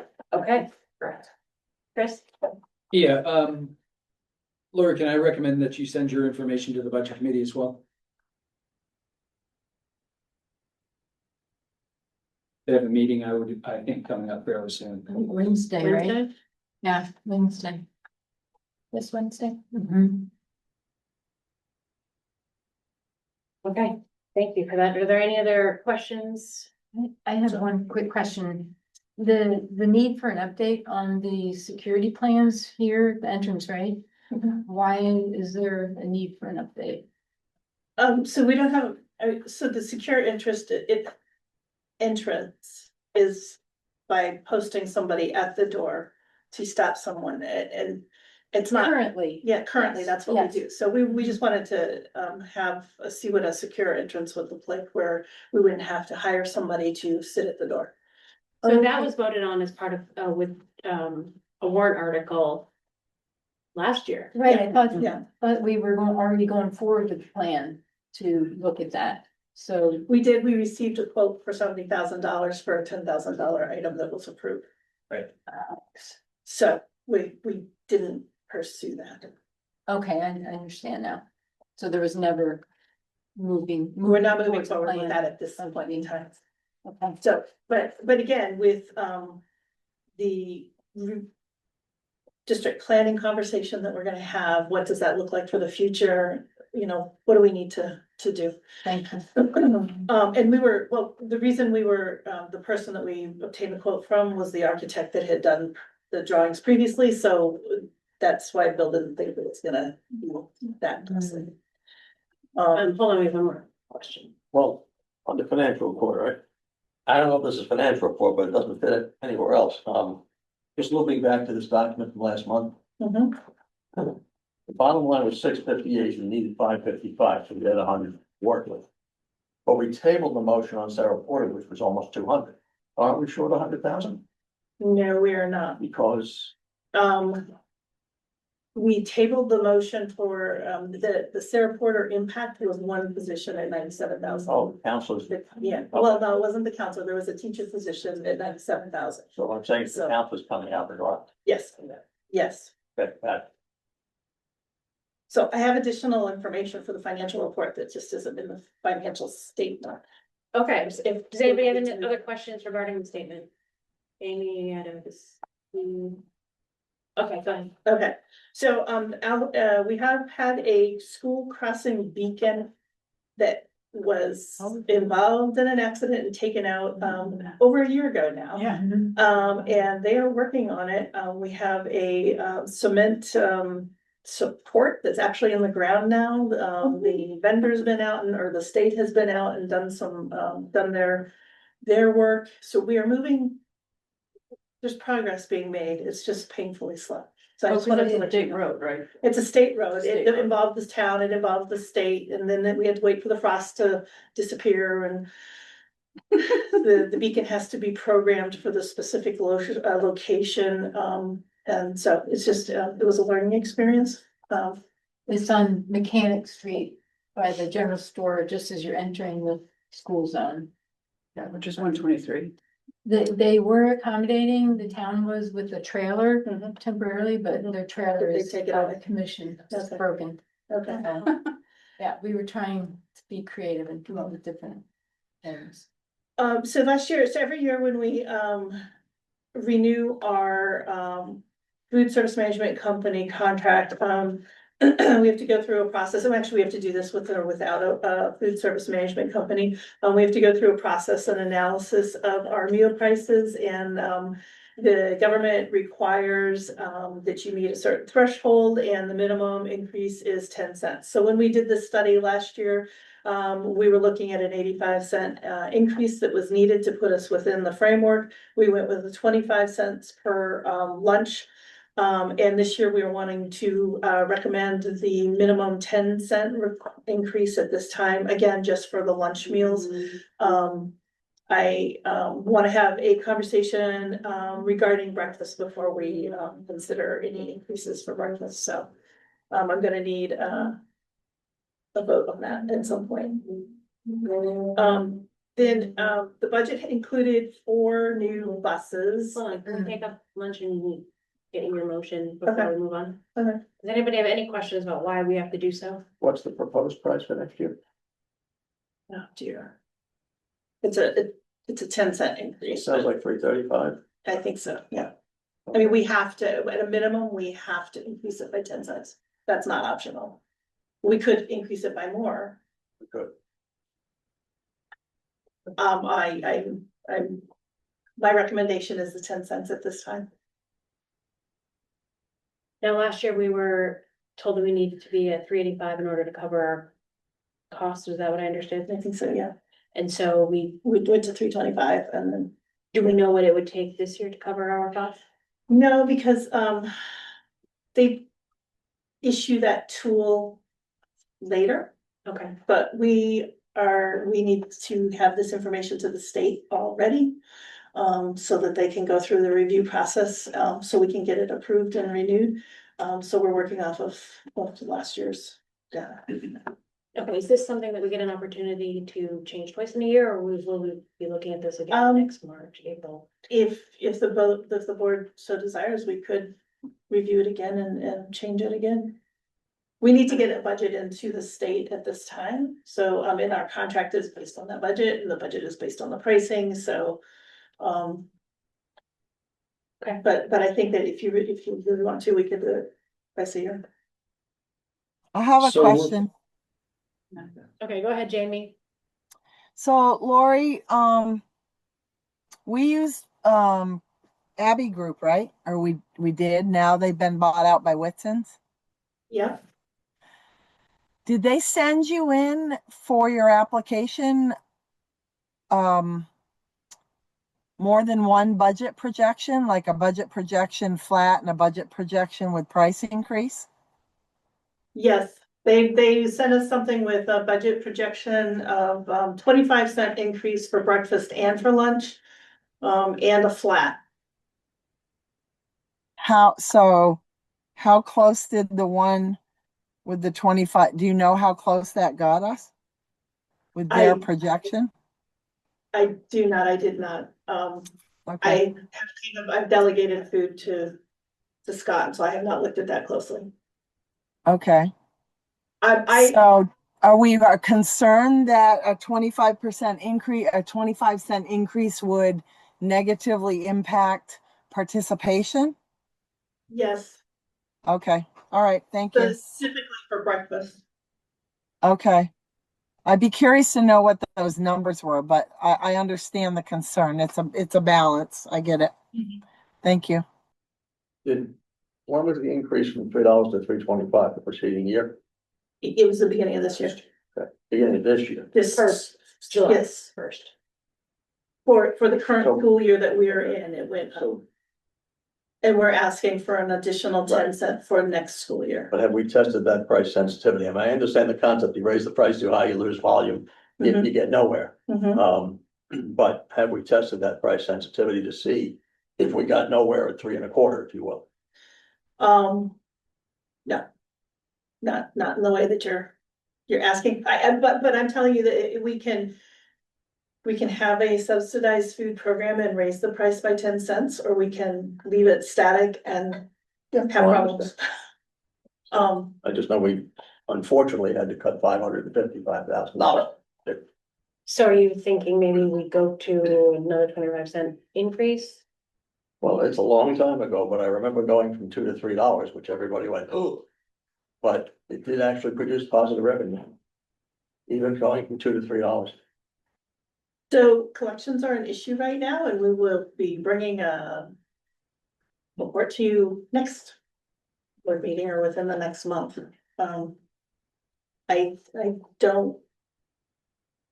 don't know that our constituents can bear another 25 cents or $1 or. They bear it one way or the other. It's just a question of whether they come in and get taxes or at the lunch price. That's true, but maybe we could consider with that report, what we're looking at, maybe that this conversation could happen again then. I mean, if you would prefer, we can go 25 cents down. I mean, I don't know as though I'm When do you need an answer? tonight. yeah, March So we're- 31st. prior to that even, Right. but So we really need to make something tonight. Yeah, So- we could reconsider. We could reconsider later. Go ahead, Chris. So what's the break even price? I'm just curious. What was it, 385? it was last year, with the new food company, and everything, and the government hasn't Okay. has not released their tool yet to do our testing for next year. So I don't know what it is now. Out of curiosity, what's the annual volume for paid meals? I would have to. So we're planning on bringing a food report, a comprehensive food report. That was just a little more than. I'm I just could trying to bear figure out this what a time. quarter would raise, that's all. Mhm. And is breakfast something totally different? Yes.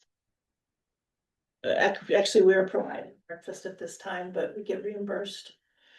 As though we're charging $1 something, I think. So you'll have- Reimbursed so that's a break even type of thing, or? No, there's funding in the general fund as well, so I'd like to have the opportunity to bring you a really full comprehensive report for food. It's just hard to make a decision Yeah. on terms. No, and I of raises understand that. Without that full report, so. I understand that. But you need something for tonight, so. What, you're talking about 10 cents for both, or you're talking about? I'm talking 10 cents for lunch. 10 cents for That's lunch the and nothing minimum for. that we can raise. So I make a motion that we raise the lunch price by 10 cents. And then we can have further discussion. Can I have a second? Second. My second.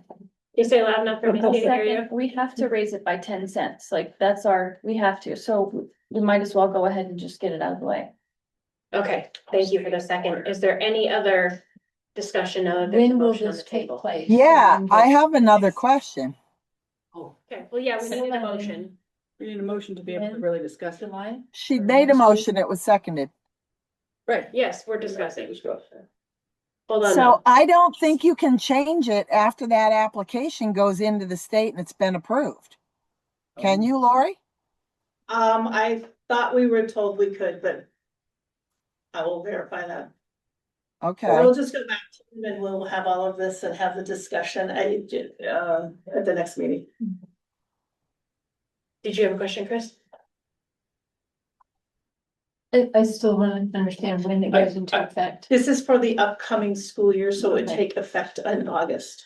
And So the school year is August to June, Right, right. is what they typically, even though we serve meals during the summer. And Those are all the the different parents who programming. are part of the program would be notified. Yes.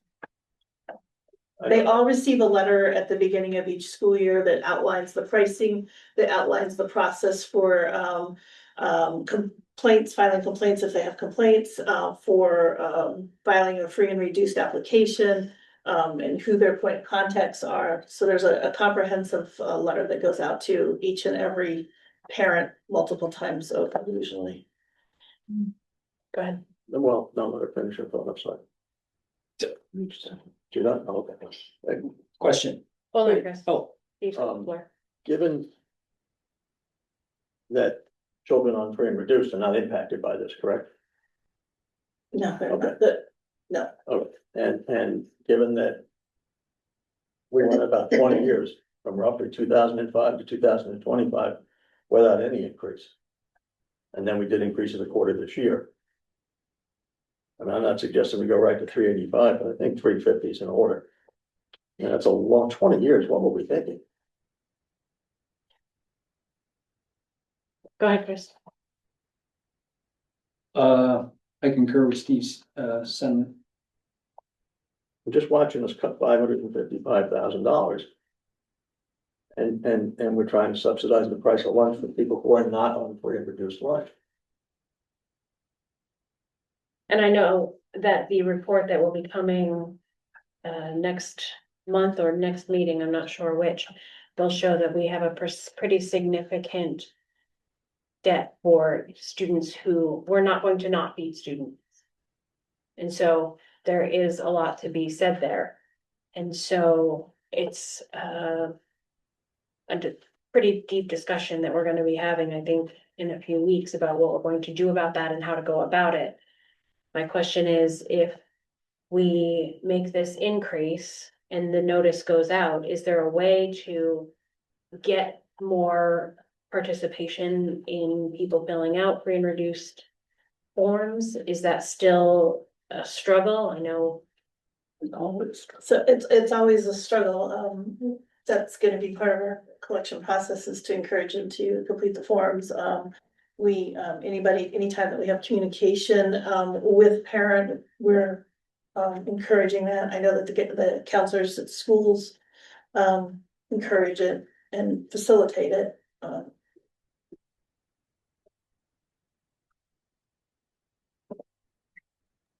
We used to do small claims court. It worked pretty well after you take a couple to court. Oh, I do not. I'm sorry, when people work at CNS or work wherever they work and they're making good wages and you see them snowmobiling and quadding and everything else, but they can't pay I don't know that this is the same group of people, okay? But I've done this 20 years and there's always a few like that. And so you have to, the taxpayers are subsidizing this.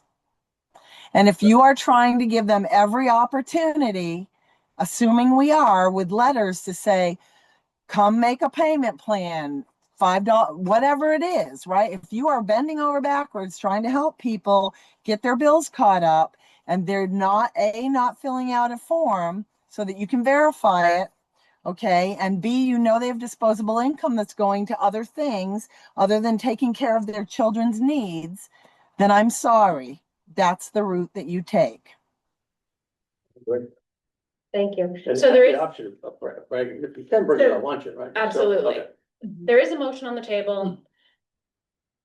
We can take a vote on that particular motion, or we can make an amendment to the motion. I don't know how far it go, but I'd like to amend that whatever it is that, not 350. I want to, what would be the appropriate words where we want to, where we're not subsidizing, but.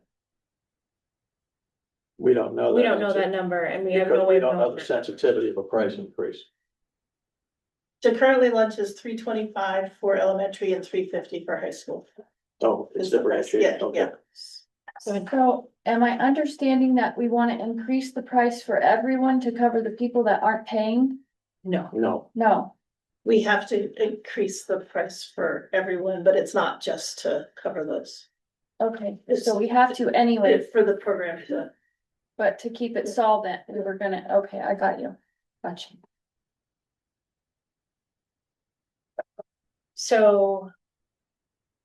Do you want to take a vote on the motion, or do we change the motion? Tell me the process. I think you take it, let's take a vote on the 10 cents. and then we Vote on can the move on from consent there. and see if anybody wants to join this. Okay. Do we need to confirm though, if you can make this change after Jamie said something about the application already went in? So are we looking for a vote for discussion purposes or? We would No. take a vote, if it Are you passes, you looking to get. table it? Whatever You the can't do it. board's will is, I cannot confirm tonight Yeah. or whether or not the price can be changed. If the board wishes to raise the price higher, that's fine. Whatever the will is. So we have a motion on the table to raise the price 10 cents for lunch only and leave breakfast as it is. Jamie, I did thought you we have had a to question? raise, yeah, I thought we had to raise both to be in compliance. No, Okay, just lunch? yeah. And is Lunch it will work. standard? There's more volume and participation with lunch than there is for breakfast. Okay, is the price, and forgive me because I don't remember, is the price the same for elementary and high school?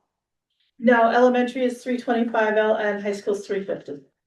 Okay, so we're just talking about the per meal increase then, okay.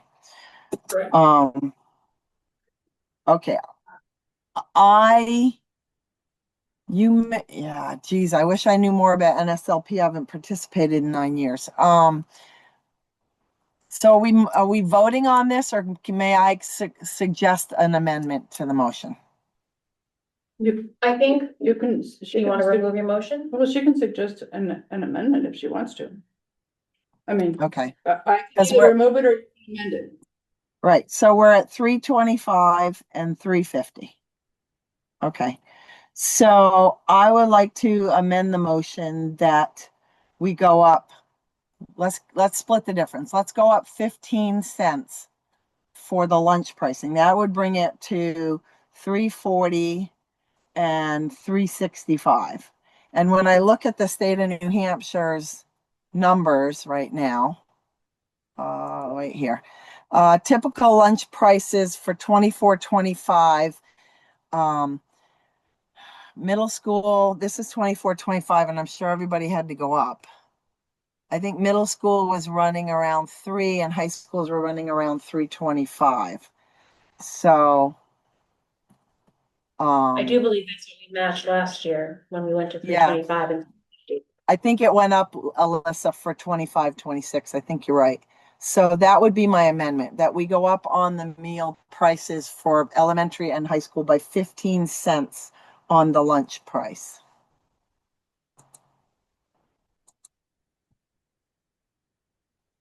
Anybody have any questions on the amendment? I wonder how the lunch staff would feel about making a small change like that. It's all by card, I believe. Oh, it's all Is by it card. only We cash? do still accept cash, but a lot of it is. A lot of it's by phone, Yeah. okay, so not as big a fact. We need a second for the amendment. I have a question, or you need a But, second. well, We have well, we need a second second first. first and then then you can. Do we have a second for the amendment?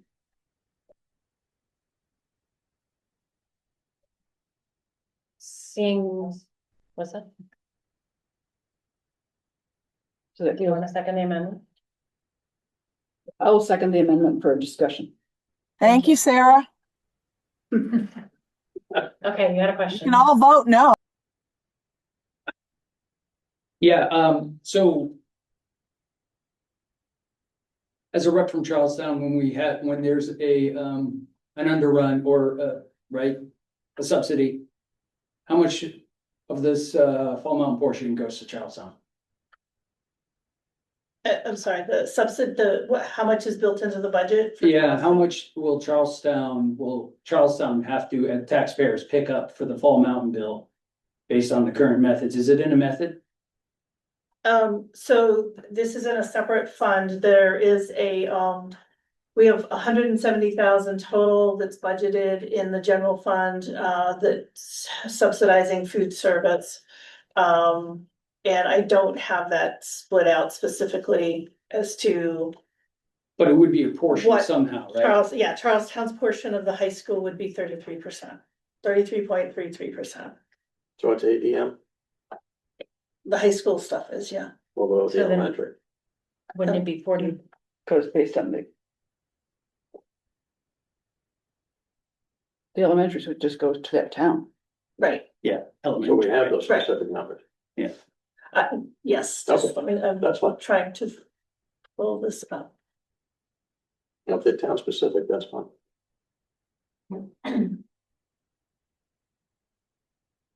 It should be in the budget document, right? That's what I'm looking at. It's aggregated in. I'm just curious about the Fall Mountain portion. I know the other towns should go. So Charlestown's portion of the 170 for just the direct expenses. Where did that go? I just had that. No, I don't just have that.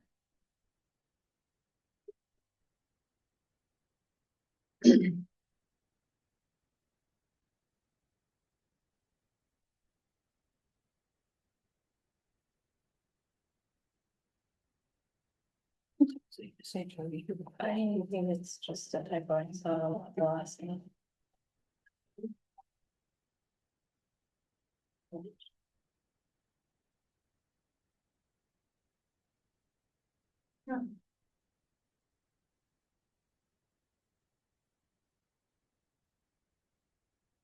Sorry. Yeah, it is.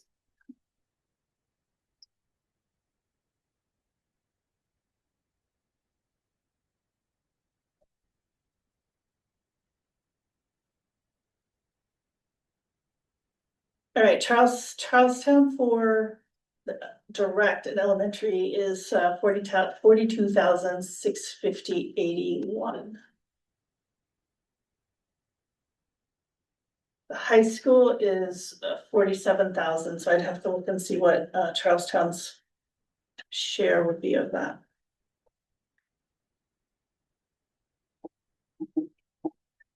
So with those numbers. Are there any more questions on raising it to 15 cents for lunch? I'm gonna just call this Jamie. Thank you. Jamie go on votes in. yes. Chris. With reluctance, I'll vote yes. Krista? Yes. Karen? I wish we would have the full report to vote on, make decisions like this. That's my hesitance as well. But I definitely hear the need, and the amount may not even be enough, but yes. Abstain. Okay. Yes. The motion passes. So that was on the amendment. That's 15 cents. So that makes them, we haven't voted on the amendment to actually. No, now we have to Change. go through one more time. So the motion on the table is to increase the lunch cost district-wide by 15 cents, which would make the pre-K to, or no, just K to 8 lunch $3.40 and the high school lunch $3.65. This would be effective for the 26-27 school year. Are there any questions on the motion to increase lunch prices? Seeing none. Jamie? Teague votes yes. Chris? I've seen. Krista? Yes. Is that a yes? Yes. Karen? Yes. Abstain. Yes. The motion passes.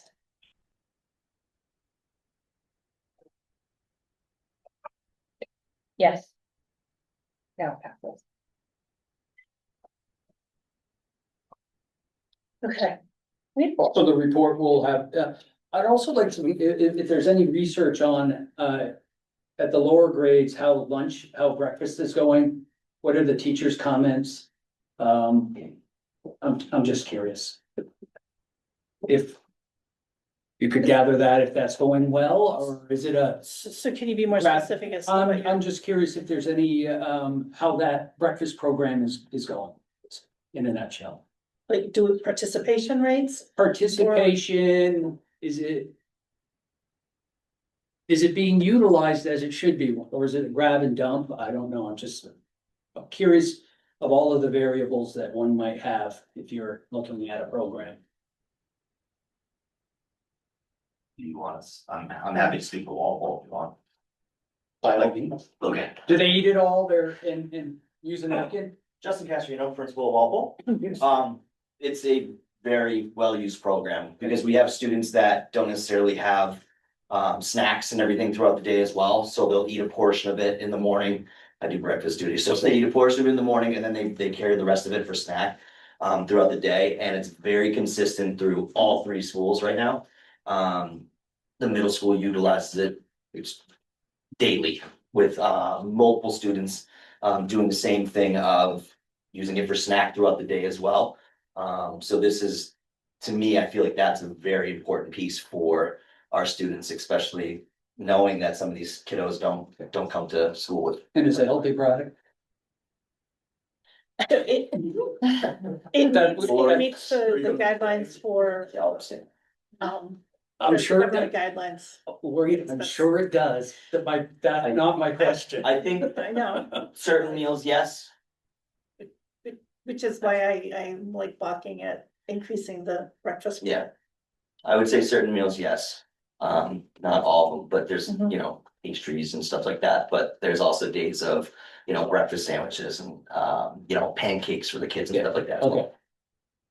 Thank you. I'd like to note that CMS principal also said it's well utilized there. We'll talk about the high school. I know a lot at the high school breakfast, a lot of the high school students do need that because we have high school very early, so we do not have the time to eat breakfast at home. And at school is the only time they're able to access that. I also know that they make us take a fruit and vegetable with our breakfast, so usually there's pears, there is apples. Sometimes they'll have kiwis, they have a lot of healthier options too. And they also have a juice, so it's like a chocolate milk, so it is utilized very well in high school. That's good to know. Do people eat the fruit? Yes. I'll be asking my own child now. Thank you. And I'm sorry, could you state your name? My name's Luna Law. Thank you. For the record. Okay, so if there's any specific information that you want us to bring in this report, if you could email me that, I don't wanna fall short on what you're specifically looking for, because I feel like I've got several data points that I might. Listen, the only reason I bring it up, we know the food paradigm's changed, right? Mhm. And someone who grew up in the, apparently, you know, the teeth decayed 80s, it'd be nice that we had, if we could have better food, it'd be great. That's all I was, is what I'm getting to. So. If we could get annual trade volume, that would be helpful, just so we understand sensitivities. Well, thank you for that robust conversation. All right, so I have one more. Okay, go for it. I lost my- So in the budget, we approved purchasing 4 buses, and amazingly, they have 2 or 3 of them available to us during spring break if we want to take them that quickly. But I need to tie down financing. So I did provide to you 2 financing sources. One is through the lease company associated with the bus vendor, which is it's a Maine savings bank. I think they changed the name, MCB Leasing. So and then the other one was through Claremont Savings Bank, local. So with MCB, the longest term that they will go is 5 years. And Claremont can do 5 or 8, but the interest would be more. So I'm proposing that we go ahead and obtain the legal counsel that's required to go with MCB and finance our buses through them. And this I thought I read 5.25 and 5.27. yes, but so Is Yes. Claremont higher than that? Claremont was, when they, their proposal, their interest, payment is a lot more, and if we go the 8 years, it's more. So But I'm sorry, did you just say the interest rate is higher? Or just the interest rate is a little bit, 2 basis points lower. yeah, it's a little bit lower, but, his proposal. Is it only for 8 years? No, he gave me a 5-year and an 8-year, So that was only 2 basis points, but if you can get a 5-year I know. from either, what's the reasoning for? It's peanuts, I acknowledge, but what's your reasoning? Well, they weren't really apples to apples. One was for 2 buses and 5 buses and one was for 4 So, buses. so here's my problem. So that 5 buses should be 4. If you look at the pricing between 4 and 4, it's the same, it's 5. I just had to, ask repeatedly for information, and I, think that, NCB is more reliable.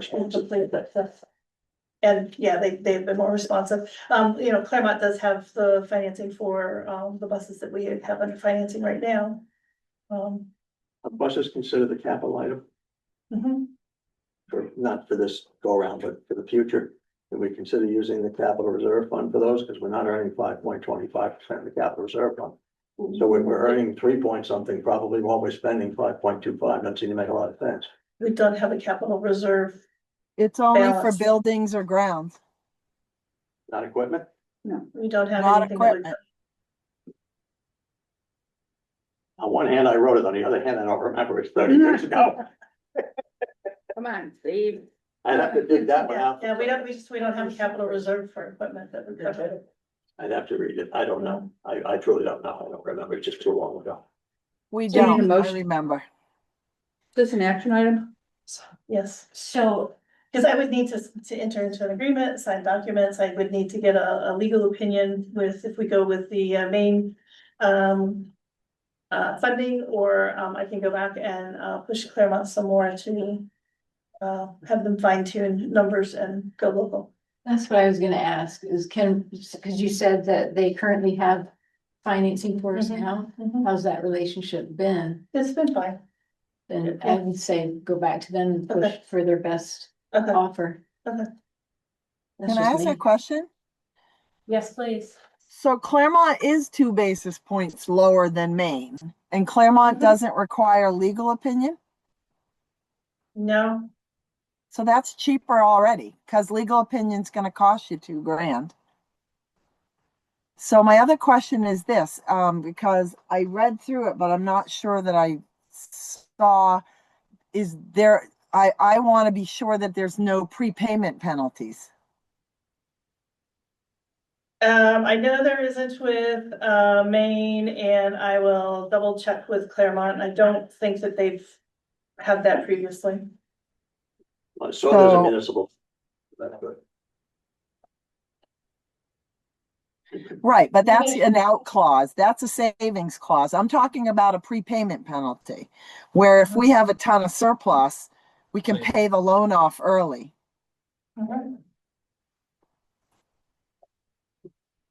They all have to have a savings clause because we are a municipality. Right. So I will go back to Claremont Savings and verify there's no prepayment penalty, and ask for their best deal, and iron out any variances. We're looking at holding the buses for 8 years. So do you want me to go with an 8-year term? Nope, 5 if we can afford it. Okay. Does anybody have any objection to a 5-year? Everyone, Yeah. What does? And this is for 4 new buses or? Yes, it's for 4 new buses, but we have 2 that are available. That's why all of a sudden I'm bringing it to you, is because we have 2 that can be available to us in during spring break in April. But the financing would be for July. It would start then. So they would deliver? Yes, You they would said use that they them would, for 3 yeah, months. they said that they would deliver them to us in advance and charge us in July, because we were clear with them that that's when we have authorization. Go ahead, Chris. How many buses in the fleet? Just curious in totality or Oh, dear. as Mid-teens. I wanna say we might have about 20, low 20s, because we have some spares. And that also includes like, smaller buses and like, so buses as a whole. Are these replacing ones that are Yes. in that, in the current fleet? Yes, yes, And these are brand new? yes. Can you remind me what, so every year we intend to replace 4? No, we've been holding them on a 7-year cycle. We replaced 4 2 years ago. And we have 4 we're replacing this next year. And I'd have to go back and look at the documentation to see when we'd be looking to do it again. But we're trying to extend our lengths down to 8 years instead of the 7. We do have 2 more that we're gonna need to replace sooner rather than later. I think we're gonna be able to cycle them into spares to elongate that life, but there are problems with their fuel tanks, and we have not experienced problems, but the vehicle and engine, historically, they've stopped making it, so because they've been so problematic. I think I recall them having that conversation with us. Yeah, I remember that.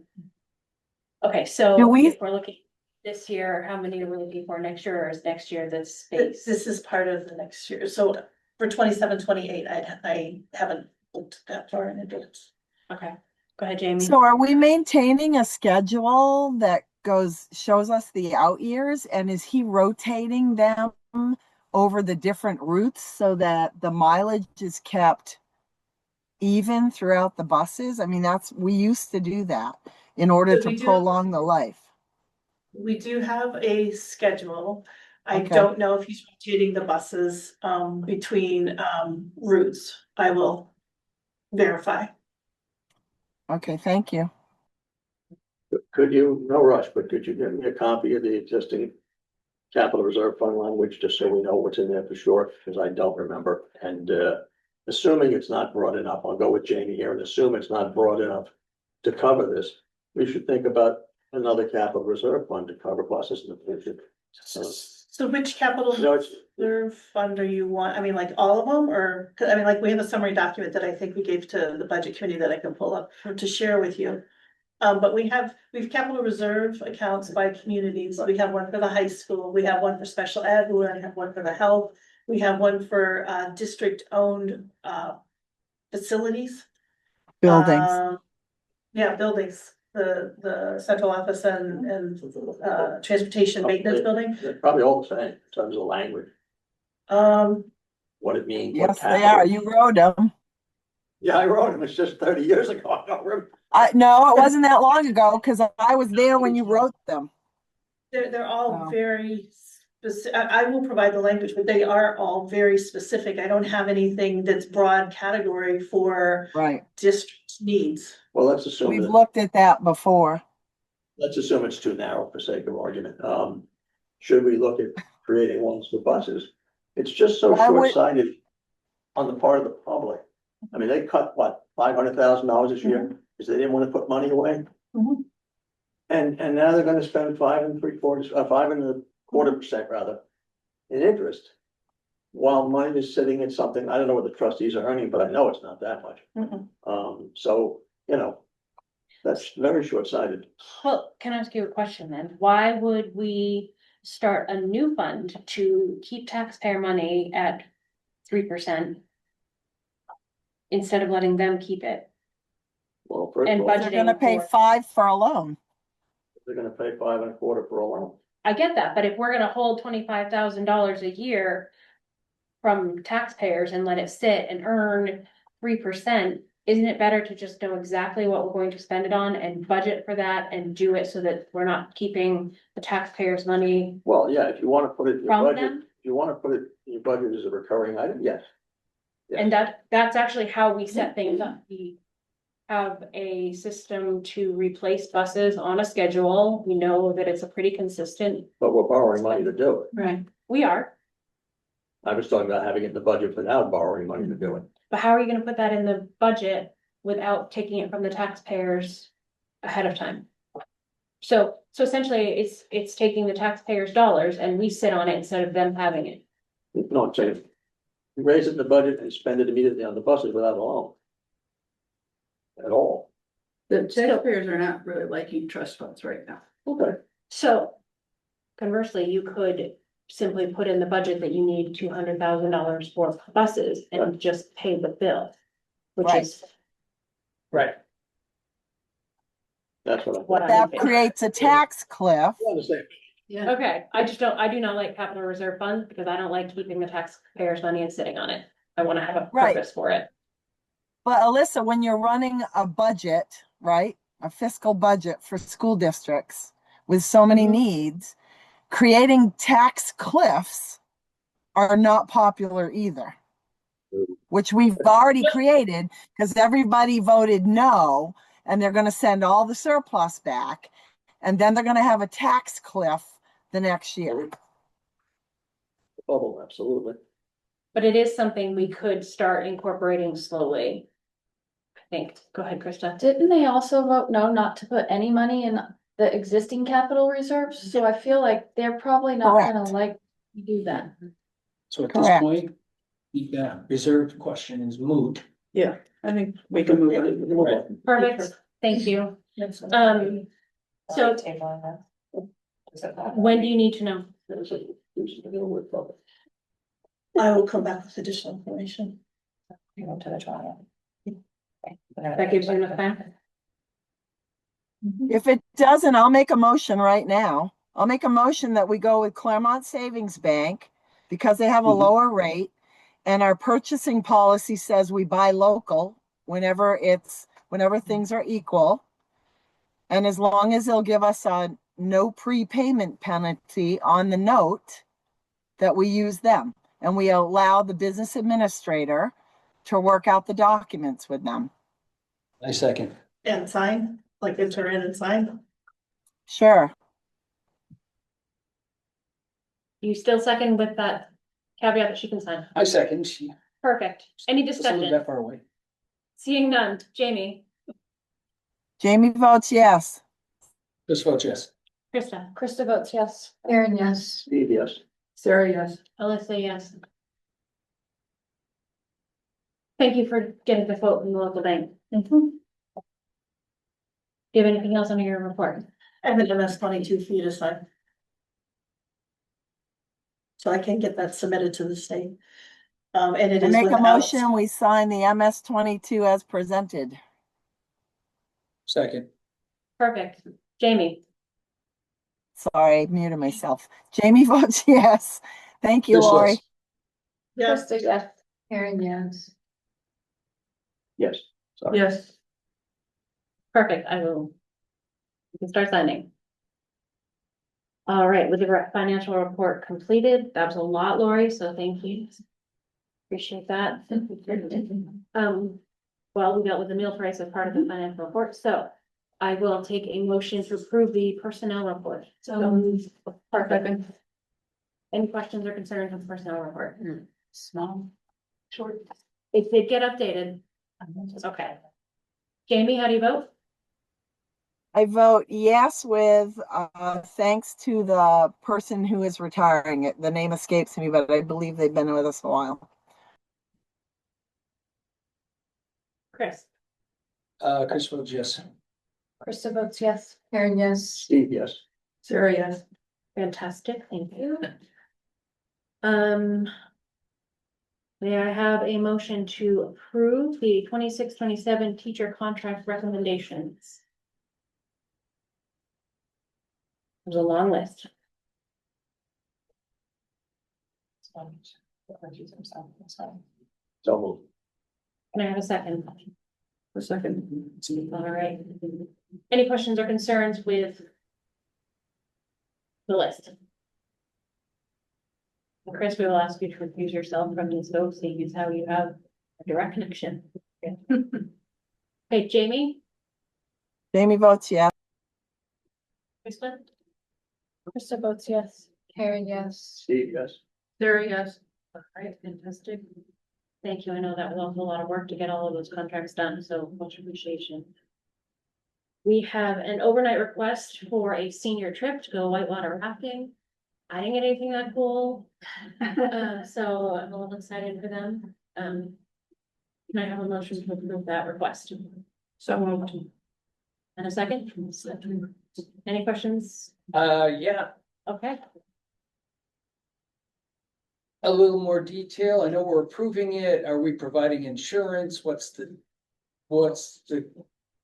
details? were you able to get into your I didn't read that. documents? Okay, so I know it was in there. There's a lot of information in there, but if Right. you wanna just. And I noticed we're not getting handouts, so I gotta go into the file more often. I go in and print them. I'll print them if Yeah. I want to. Right. The Honestly, students can't are speak- staying in cabin and tents, they'll need to bring their bedding and a sleeping bag. There is AC and rainwater. I'm familiar with North Country. I did a lot of rafting there, so Sleep accommodations, refuge. just,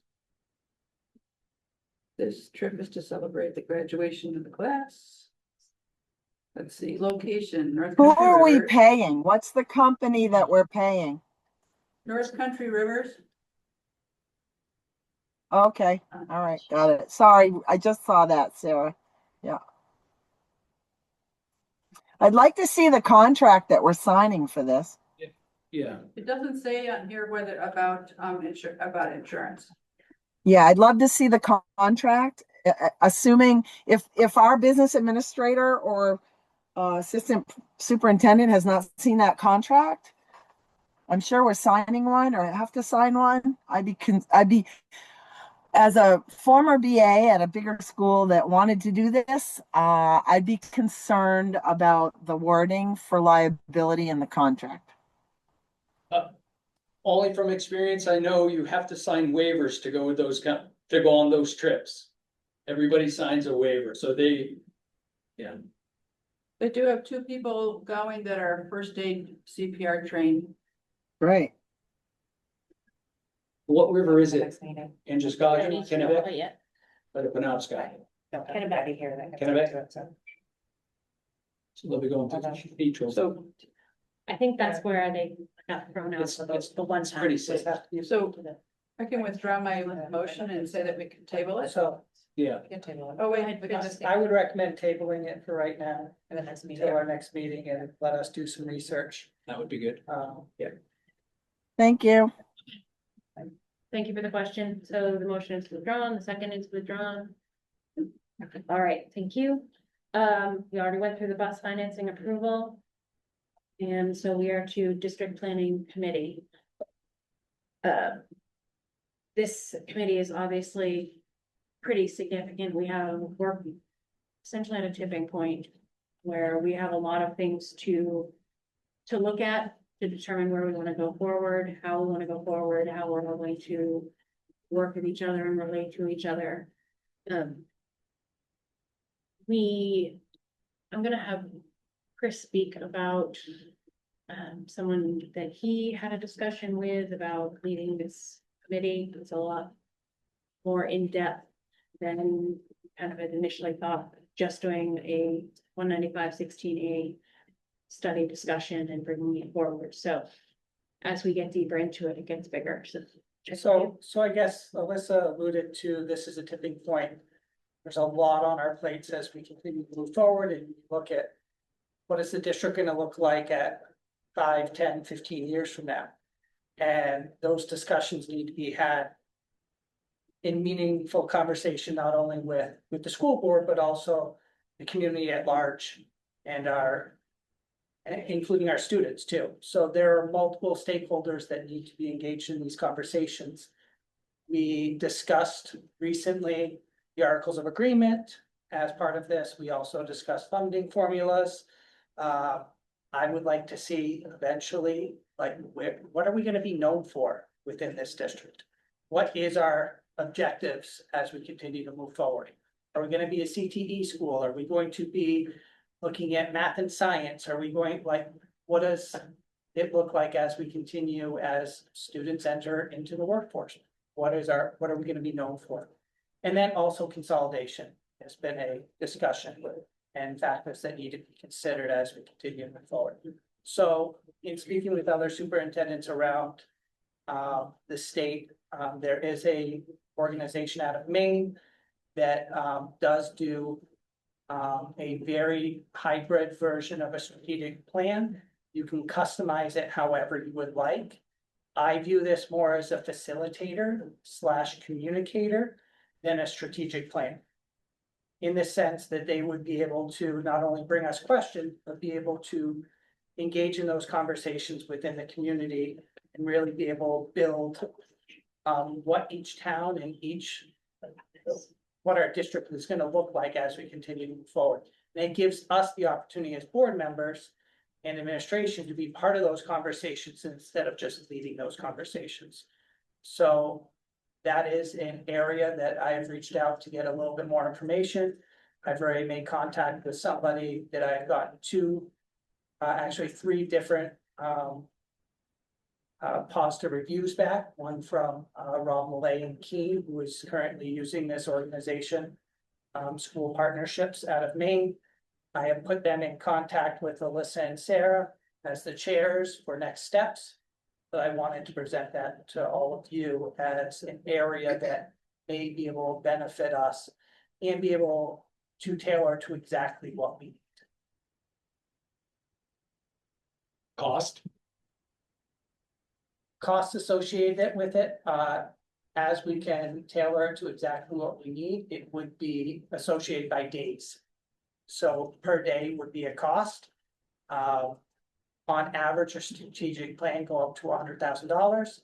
When I looked at costs related to our conversation, we were expecting about 20 days of work, which is about $25,000 to $30,000. Of course, I can't, till I have exactly what the board is looking for, I can't nail that down completely.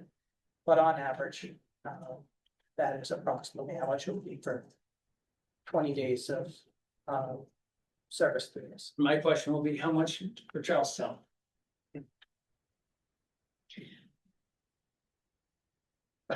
We haven't done any. Okay, just when you break it down so that each community knows what they have to chip in when they get their ante and up at the table. Because everything is unfortunately about numbers as we move forward for me. I mean, it's, we know it's about the children, but it's about the school district, but it's about the numbers. Because this goes to methods, it goes to everything else, it goes to what's going on in the district, so. How was the last strategic plan together? Speak up, because that's on. How was the last strategic plan facilitated. put together? It was by a similar organization? Were they still around? That was back in 2015. Yeah, 15 to 20. I will note that the board did finish that plan, so. When I have my hand up. Oh, sorry. Hold on, after Sarah, go ahead. Finish. When I've been involved in these kinds of activities before, why having somebody outside of the direct agency that's involved is very helpful, because it allows everybody in the agency to have a voice, where if the board is acting as facilitators for these various pieces that go into this, when you're facilitating, you need to facilitate, you can't voice your opinion. So it allows us to be active participants at the table. I'm not disagreeing with the approach, I just want to know what the price cost is for Yeah. Charlestown. Yeah. Because, everybody should pitch in 20% at this rate, you know what I mean? Yeah. It's one plan. Yeah. Jamie. Go ahead, Jamie. Okay, so having lived through, I don't know how many strategic plan initiatives that are frickin' painful, I'll start with that. I don't desire to go back to the way we did it when I was there at Fall Mountain, because that was just, it was not good. I think my opinion would be this. I'm sorry, everything costs money, but if we do nothing, we're going to fall apart. Okay. So my opinion would be, we need to, as a board, set aside some special time to discuss what we want to try to accomplish, which I think is what Alyssa as board chair was trying to ask us with regards to 195:16A. what's the vision? Because we can't really hire anybody without a vision. And thank you, Chris, for doing some legwork. But I think let's spend a couple meetings, maybe a month, to get the vision of what the heck we're really going to be working on. And then we need to put out a quick RFP, one pager, to find who the appropriate person is to be that quote unquote mentor / independent. I don't disagree with you, Sarah.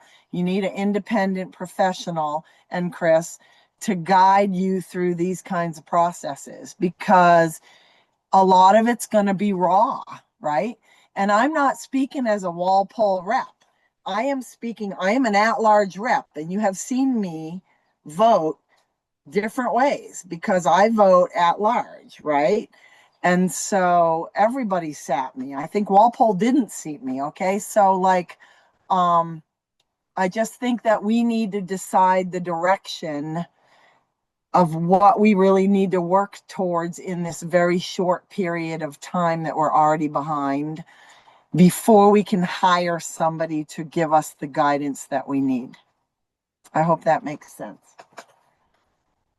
Are you recommending something like a Saturday workshop where workshop. we Yeah. sit around a table and brainstorm what we're looking for? Yeah, I might even fly home for that if you needed me. It's that important, people. So what is the stomach for that around this table? Agreed. That's a good first step. Yeah, just know I'm going to Scotland at the beginning. And I'm going with you, so it's okay. I wish. So when are you leaving? I want to go. Are you really both going? No, I'm not going. I was Oh. just kidding.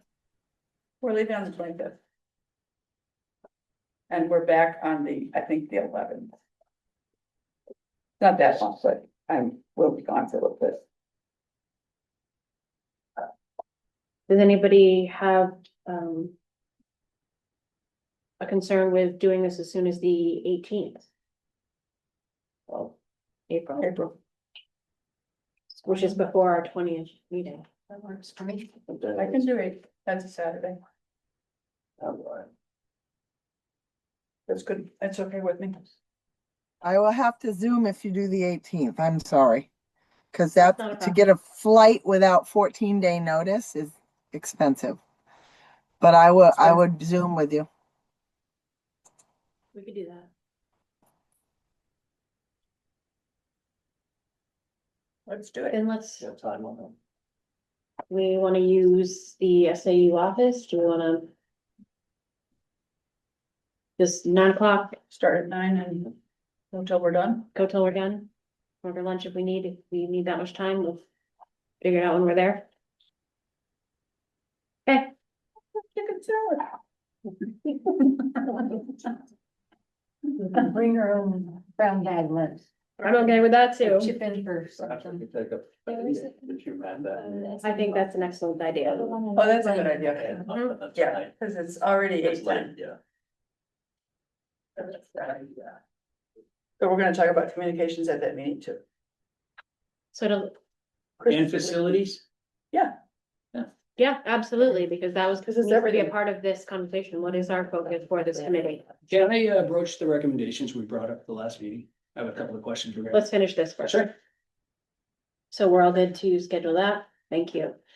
Is there anything else anybody wants to discuss under this district planning committee? All right. Seeing none, is anybody opposed to opening it up for discussion about the whole budget list, I believe is what Chris was showing. All right, the list that we got a couple of weeks ago, Hold on, I just asked if anybody else was opposed. No. Right, go ahead. okay. Now that I've had it and had a chance to look at it for a couple of weeks, I have a couple of questions. As we finalize here, so the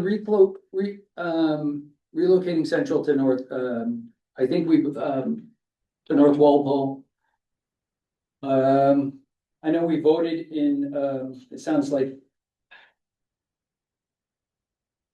voted in favor of it, but we also were concerned about what the fees are, right? So if we remodel the building, those types of things, and where will those costs be appropriated? So again, we're under this, the methods, I want to know how much Charlestown is going to have to pay to remodel North Walpole, or, because I know Walpole's not going to pick up the tab for that. So how much is, if you can break it out, that would be good. And also, what are the moving costs? We're going to have to narrow that down so that we can approve it. At least for me, I need to know what Charlestown, how much that's going to affect Charlestown, because there's going to have to be some remodeling. I want to see an estimate. I want to see those costs, and I then want to see bids. Because should be doing bids for any type of construction. It's public money, that's the process. And we have to have those things, so moving. We do have policy for certain amounts. I understand, and Requirements, that's so I and that's just wanna make sure something you know we should this be is something- discussing, as well, because.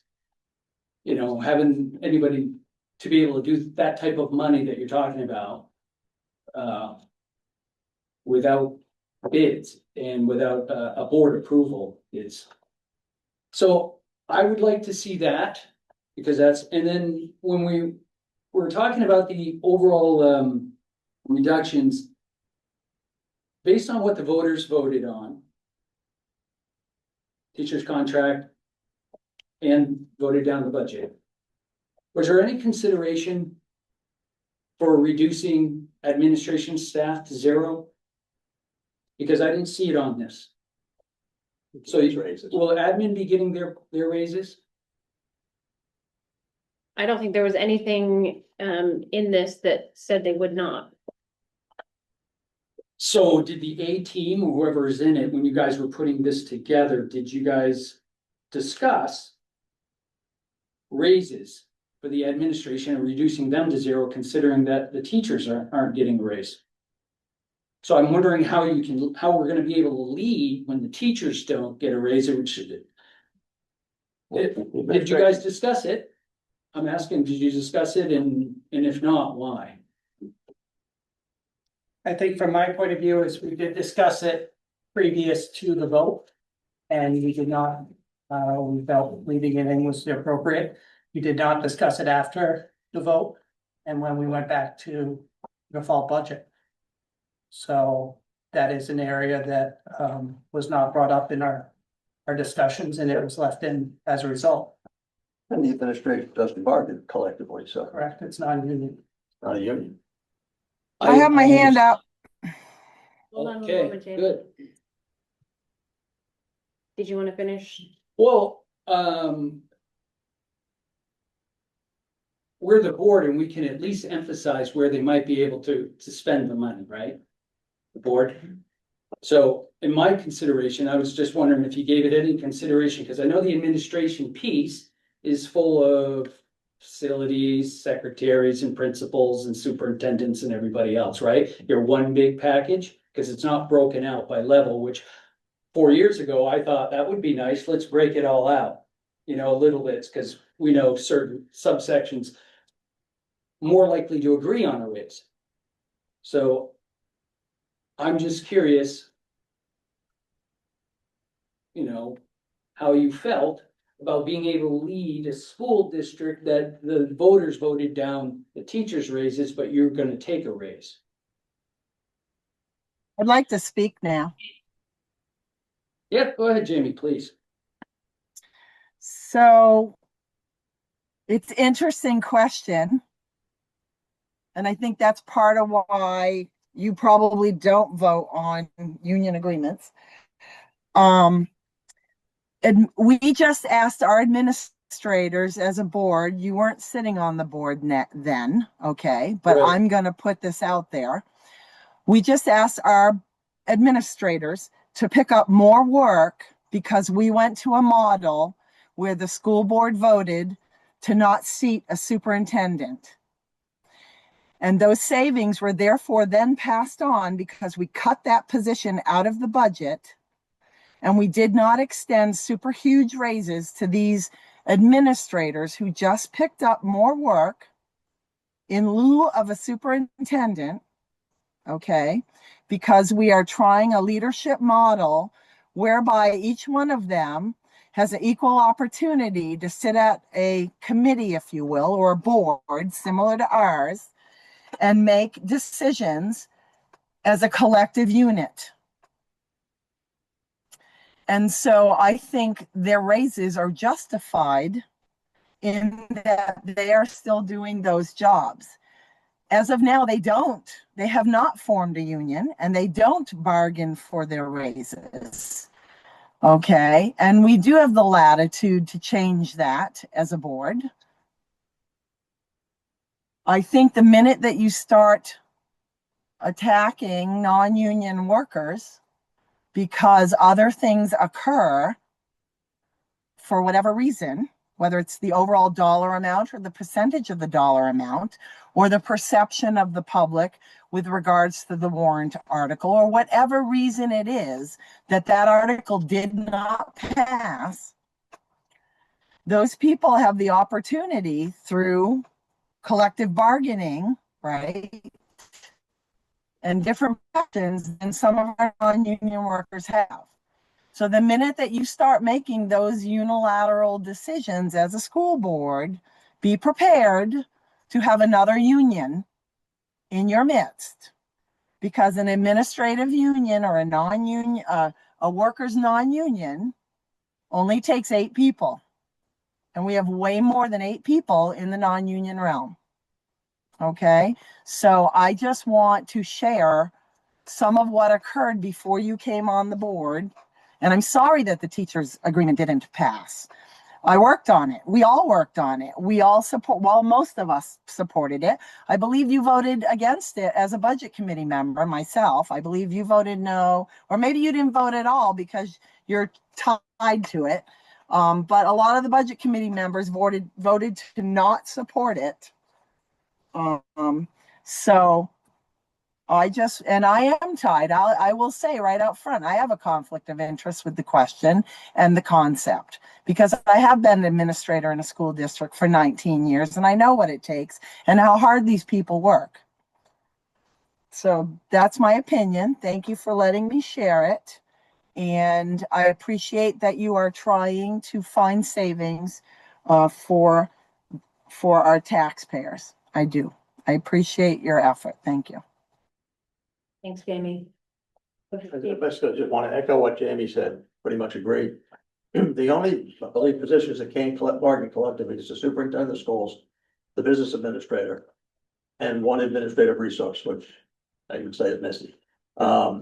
Everyone else could form a union. Forming a union is a choice, as is decertifying one. It's a choice, and each choice has consequences. The non-union staff accept what the board gives them because they don't bargain collectively. They could. The teachers elect to bargain collectively. That is absolutely their right, but there are consequences to that as well. But they're not related. But I just would like to say that when I have talked about our form of leadership that we have set up here in Fall Mountain with other districts, the question that always was given to me was how much of a raise did those people get for that for their new responsibilities, and that didn't happen. So to not give them their raises this year, I think would just be a huge slap. It would be wrong, because they took on much more responsibility and they did not seek. Were not given extra pay with those extra responsibilities for this year, and so a raise is a necessary thing in my mind. Well, I only raised the question because I was looking for the justification to be on record from the members. Because when I get these things and, I look at all of the variables, everything, it's just, unfortunately, that's what I do. And so I needed to know why we thought that was justified, why you folks thought it was justified. And I do think in the future that admin is a pool, probably should be so sorted out, facilities, differentiated. I would do it because, you know, if you go by based on percentages, 5% for someone making a higher dollar value and a lower dollar value is different. So we need to concede that. We have to do the analytics as well in terms of what is the pay that we should be paying for these types of positions in our economic area. So So I that's know, what we should be looking at. I will tell you that when you look through those, what, 5,000 lines of budget, I don't even know how many, it's 165 pages or something. You can pretty much get to every one of their departments and they each have their own line. This is public information. You know that each of our administrators is in their attendance area. You know that each of these people is in their department area. That can be found, as well as knowing that the New Hampshire DOE publishes a lot of that information on their website. So none of it is being aggregated so that it can't be found. No, I didn't mean, that's not what I'm saying, Alyssa. What I'm saying is that when you give 3%, it's 3% to everybody that falls under admin. I'm saying it can be differentiated. That's how I would do it.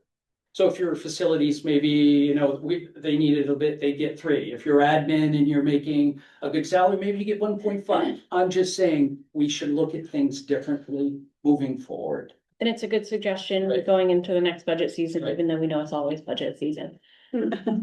That's right. So I just needed to Put it on raise the record. question. Thank you. Did you have any other questions regarding that document that you wanted to bring up?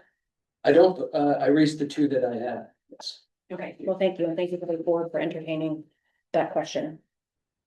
Next on the agenda is just an appreciation for the donations the district has received in the last month.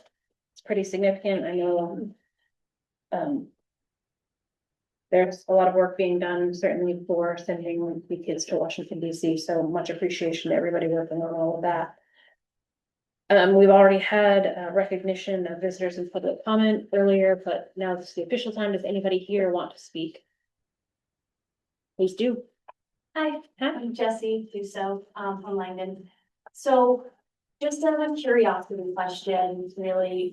So hearing that you guys have been able to meet the default budget and have maybe tabled a few larger ticket items, would that leave any room to reinstate the media specialist to a full-time position? It is my understanding that that is not possible. Okay. Lori, do you want to elaborate on that question? That is part of how we're able to meet the default budget.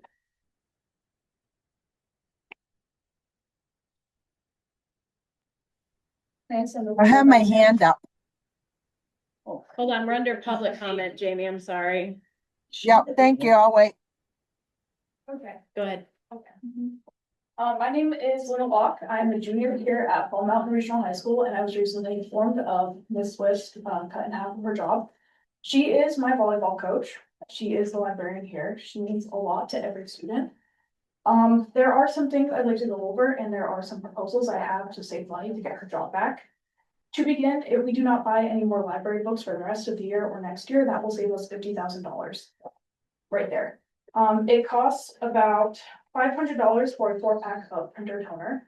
There are about 10 personal printers in the school, and that spends about $1,000 to $2,000 a year per printer. So in total, that can be ranged anywhere from $10,000 to $20,000. So adding that, that's about $70,000 that we can save. By cutting the Swiss job in half, that is saving us around $63,000 for the budget. I would also like to make some, I'd like to bring some light to the French statement.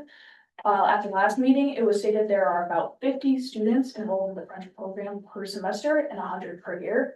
As a French student and as somebody who's taken all the French classes, I can tell you those numbers are not correct. It is closer to 30 or 35. You guys also approved $100,000 a year for the French program when there are other programs who have much less students, such as the theater, choir, and guitar combined have about 40 kids in total per year. Miss Swift takes on average 13 students per block each semester. So that's about 52 kids per semester and a total of 104 per year. Not only that, but she involves and deals with a lot of other students with the library loaners, the computer chargers. Sometimes Mr. Beer, our history teacher, will bring students in here to look at the books, so she helps us with that. Miss Swift is very important to everybody here.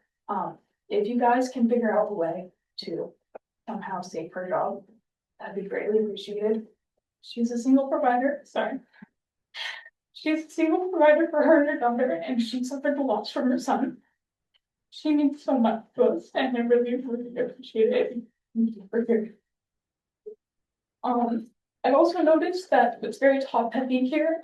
After the 3 cycles of budget cuts made this year, nobody has been cut from central office. Only cuts from paras and substitutes.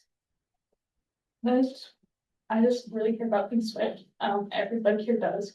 So if you guys can, please friend me. Thank you. Thank you.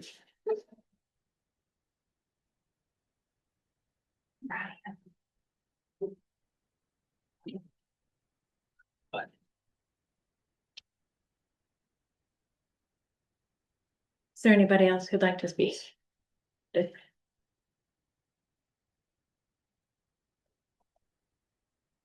Seeing none. Just for information for the board, we are amending our 4th Monday meeting to the 3rd Monday to prevent it from being during vacation. So I hope that's okay with everybody. It will be posted. That is already posted. We don't have enough time, do we? We do. Sorry, I didn't even know at this point. So can I have a motion to approve? You need a motion to report. Yeah, you don't need a motion to approve, but or we can change it. Can I have a motion to approve the treasurer's report, please? So moved. Can I have a second? Second. Any discussion? Question. On. The media specialist. Can I use this now? Yeah, we have a motion on the, Okay. Jamie, how do you vote? Jamie still has a question she wants to discuss, but for this, I vote yes. Chris, yes. Krista, yes. Karen, yes. Steve, yes. Sarah, yes. All right, the treasurer report is accepted. You have a question about Krista's question, Jamie? I didn't really hear what you said. No, I had a question that I wanted to ask about what occurred at the beginning of the meeting with Langdon's programming. So I don't know where that fits or what the next steps are. So I'm curious for that, but I will wait because Krista has a question directly associated to what was just prior discussed. But I would say that the SAU did cut a position. It was the superintendent.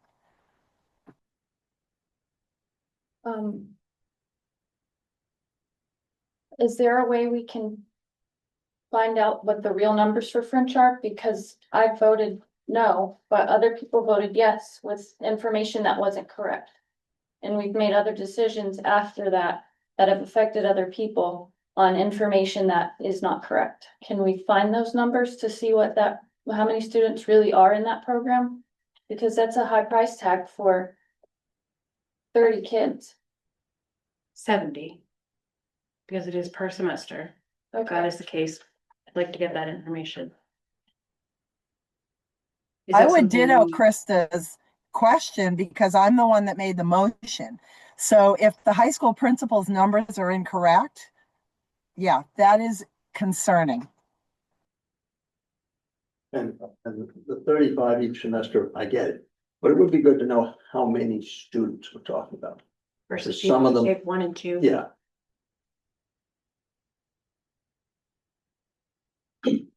So what I would say at this time is we have gone through the budgetary process.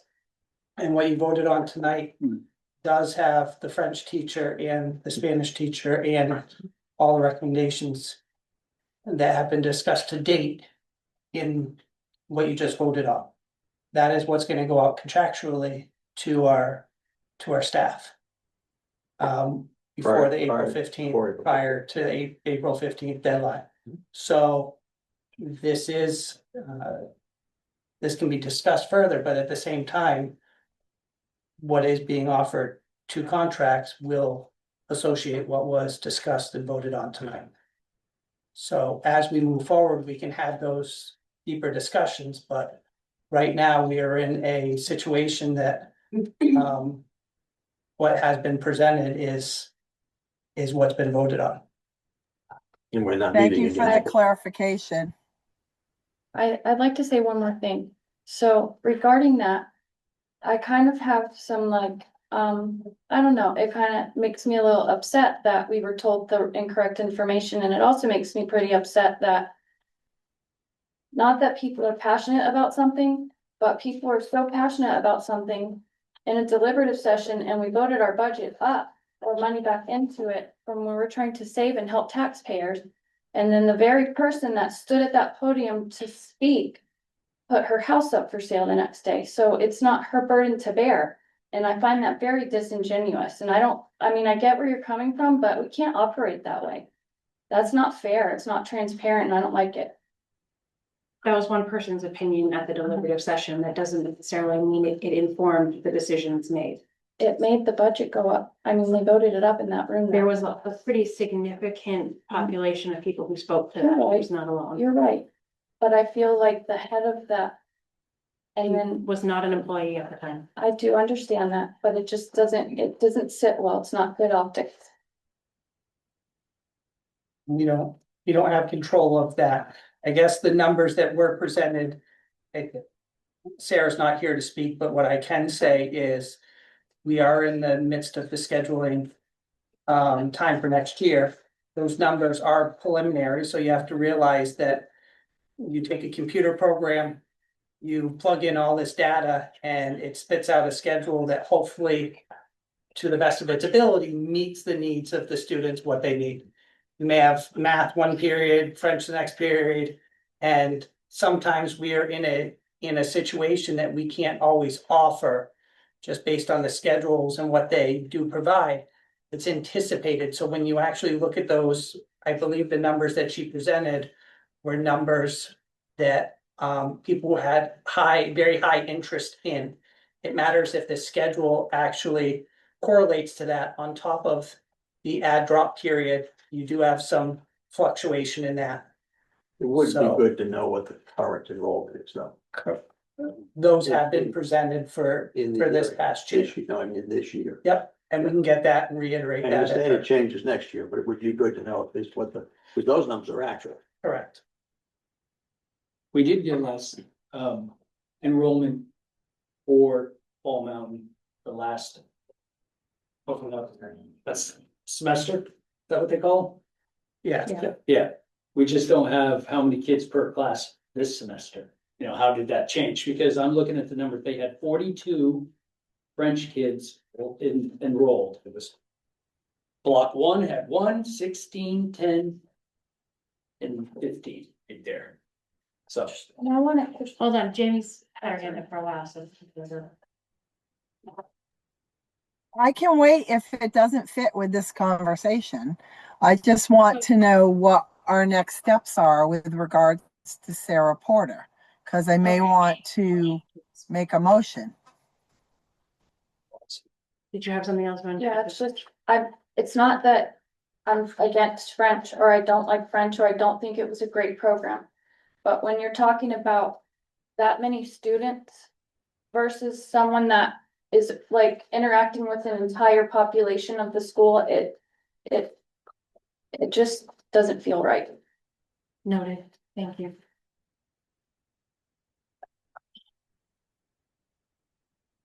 So Jamie, an update on what we're doing with Sarah Porter. Sarah Porter, is that your question? What the next Yes, steps are? ma'am. I'm wondering what the next steps are because I'm under the understanding that we've met our obligation for the default budget without changing anything. And as an at-large representative, considering their full rep is not in agreement with closing that school or changing operations.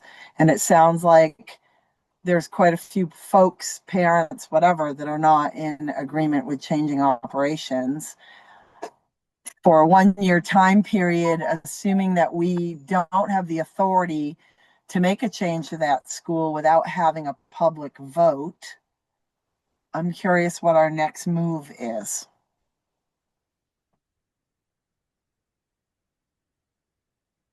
So I guess from my point of view and what was discussed with the public is you need to have a public hearing no matter what within the 3 towns.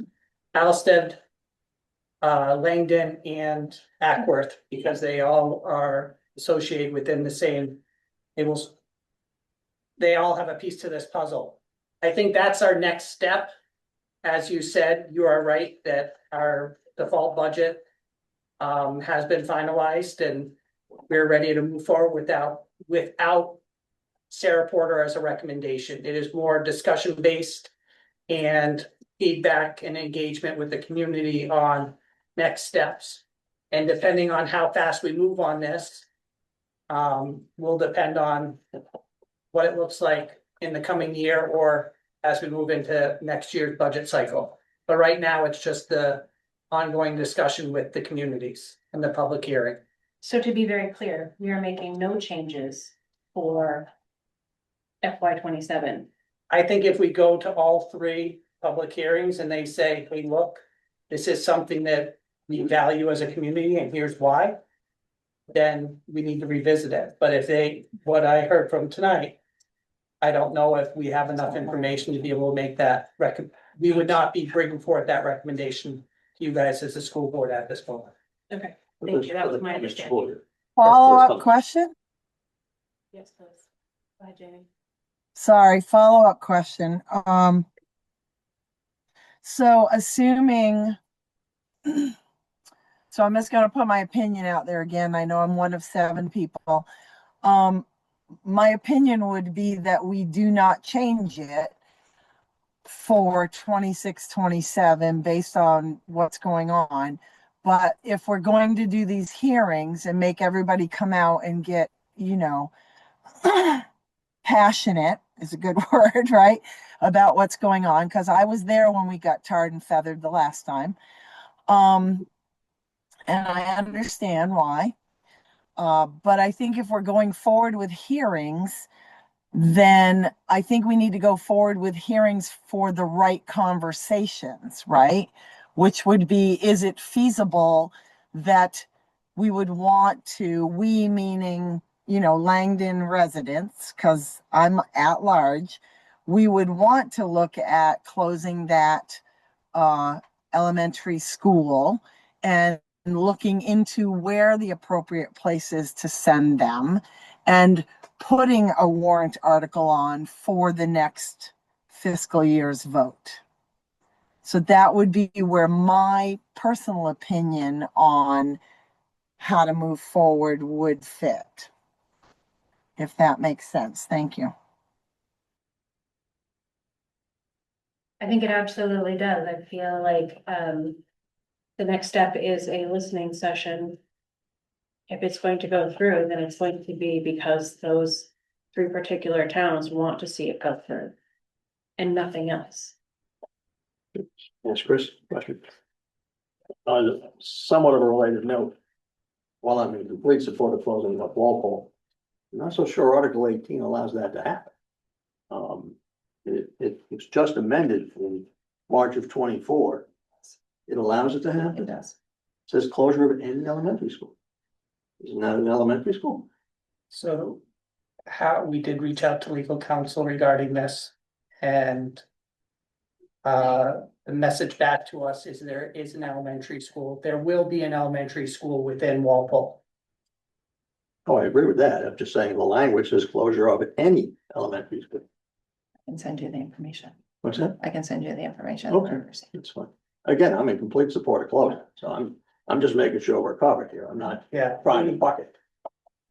We reached out regarding that just for clarity on our part for bringing it forward, and there was. It is a good point to review, but Well, I think as long as they have public hearings, right? And doesn't Walpole go through the whole process for The that? district agrees that a future warrant article proposing any of the following, with the last bullet point being closure of any elementary school. So, What was that? North Charlestown. Is this similar to North Charlestown or not with that? This dynamic? Because we voted on it in town. well, that's the other question, is did we not vote to close North Charlestown? We took the town. We closed and divested of the North Charleston Community School. Right. We are not divesting of the North Walpole School. Gotcha. Okay, I think that's the key. Not that, that's the other, I'm saying, yeah. Correct, and it said that we had to maintain one elementary school, I think, within the town. It doesn't mean we have to maintain all of them. Well, in the I language think in that Article, was, There's administrative offices. the language in Article 18 is a little sloppy then. 'Cause you're well, right, it's an we've had three is- different lawyers in 3 years, so it could be. I mean, you're right, in Article 3, it says will be maintained in all of the towns, and so that would be compliant because of Walpole Elementary, which still exists. But then Correct. Article 18 seems to conflict with that. So. Right, so maybe we get that cleaned up with, as part of our articles, right? Yeah. We'll have that to the list for the 18th. Is there any other information to come before this board before we move to non-public?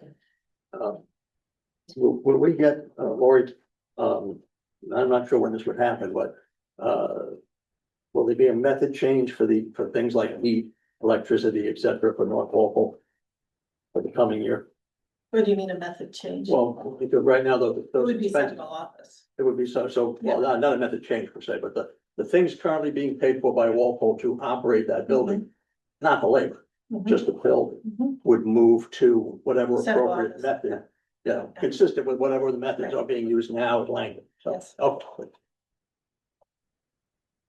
All right, I do want to bring one thing up. I know that we want voters and, you know, our communities to come to these meetings. Our meetings are long and because we only have 2 a month and a lot to cram in, but I just wonder if there's a way or an opportunity to allow their input during the agenda, you know, per item that we talk about, it might extend, but I don't know, I just hate making the public wait 2.5, 3 hours before they can give comment on specific things on our agenda. I think Has that we ever have been done?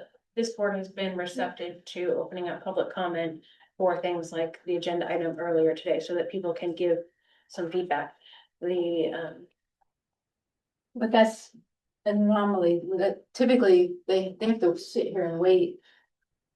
And, you know, a lot of them are parents and they gotta get home and, you know, like a lot of us, but I just used to be. wonder if we can incorporate time into the agenda to open up for public comment. This actually, the meeting is not intended to be a public forum. The meeting is intended for us to hear and receive information, to make decisions, to get informed, to have a conversation with our leadership team. The public is invited to be here and participate in ways that they hear and they can communicate with us and to have. Balls. The opportunity. I'm trying to pull up meeting. There's apparently an ad in front of our YouTube video for our meeting. So sorry, somebody's asking me for copies and then at them. Yeah, I understand the need to get through an agenda for time's sake, but I feel like it's important to get their input. They are As we go perfectly through welcome to communicate with us by email, sending things like in that, but the board meeting itself is intended for us to do business. And so we do need to keep that, or we are going to be here until midnight. I mean, and we set public forums in order to have those very specific tasks and give that opportunity. So when emails come through to you or Misty or someone, is there communication to the rest of the board on those emails? So that we understand the community's concerns and input. I just feel like. They're always free to send it to all 7 board members. No, but Our email's public. We They don't receive know communication, anything we to know us. that they have concerns, they would certainly be addressed in this. If you're referring to this meeting, we didn't receive any communication prior to. I indicate just, that there I were- never know, and we don't usually have the high participation or public, you know. So there are, meeting. yeah, so I'm not there, and apologies again, okay? Believe me, listen, I'm gonna be home soon. I can't wait. There are a couple things that can happen. You can change public comment to the front of the meeting, right? But then things get discombobulated a little bit if, things are heated that are in the middle of the meeting. And I think Alyssa did a great job today by moving everything to the forward front, right? So as the person who runs the meeting, you move it up to the forward front if you know that the bulk of the people there who want to speak are there for that reason, right? We have the ability as the board to say, yes, let's move stuff up to the forward front. I agree with you that we need to perhaps put the correspondence out there maybe a little sooner, and then they have the ability to send in information to Misty or one of the other administrators, Chris, Alyssa, whatever. And in the past, they have, probably not recently, Karen, but they have brought to us or sent out to us correspondence.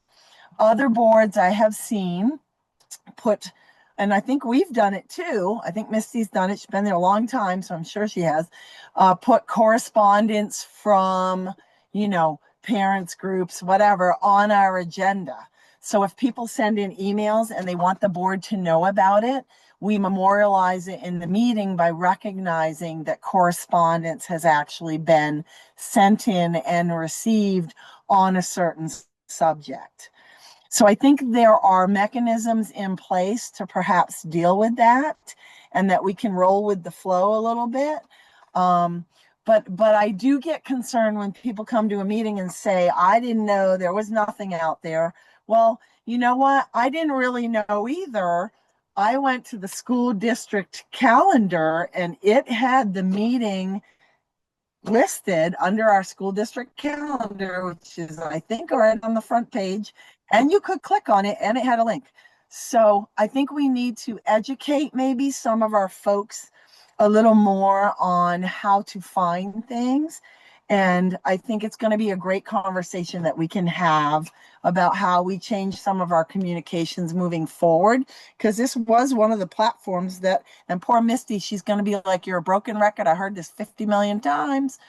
It is one of the platforms that I ran on about more transparency, and a lot of work doing it with Google. And so I am going to bring forward again, when we start next year, a board management platform that we can purchase that's not wicked expensive, that makes this all transparent, where it's not all Google and people don't go, I don't know where it is and I can't find it and it's not there and blah, blah, blah. Okay.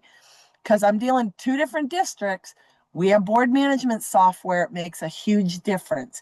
It's a lot of work being one person in charge of a website, okay, when it's not your full-time job, to get all this stuff updated out there, herding cats, getting all the information. We need to do a better job, and that's true. Okay, I totally agree. But we need to do a better job using better tools. This is a $40 million district. Okay. Maybe when we see you hear from the public, someone can approach them and say, is there anything particular that you'd like to address with the board or comment, to kind of see what they're here for, and then decide to either put them at the front or, somewhere else on the agenda. I would like to point out there is also a policy, so if somebody wants to be recognized by the board, there's a process for them to contact me and be put on the board agenda to speak. So there is that as well. Where's that policy? It's in your policies. It's on the I can find website it. under school board. See, that's So if you go to the- the website That's very and you go, kind of a. It's hard. to okay, find. but if you go to the That's website, that was really. hold on. But a Scott, lot of if you feedback go to I'm the getting website- from the community is they can't find things on our website. It's not updated like we heard. So I think we It was definitely need to do updated, better. it was really updated, was. Karen, it just, people don't know how I to looked necessarily. today, What did you look they don't for? have, Steve wasn't on there, Krista wasn't on there, he was on there. Okay, Come on. yes, the board members. And I'm being candid here because this is the Sure. feedback I'm getting. And I'm getting resistance instead of openness to hearing, maybe there is a different way to do things, so well, that's how we've always done it. That's all I'm saying. The other thing that some boards use, Karen and Alyssa and Misty and all of our other administrators, is they have a sign-in sheet. So when people walk in the door, they sign their name and it says, "Why are you here?" And then that sign-in sheet goes to the chair.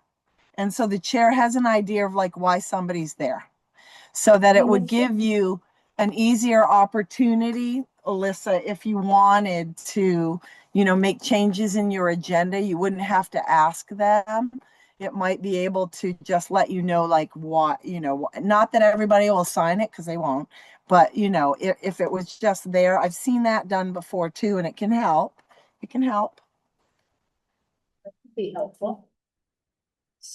I can, I can answer your question, Karen, it's policy BEDB and it's school board agendas and it lays out the I'm process. sorry, say it again. BEDB. Board meeting agendas.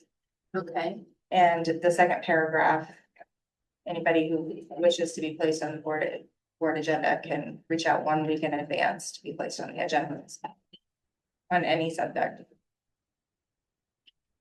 I mean, I guess that's not what I was looking for. I was looking for the discussions, public comment, public input.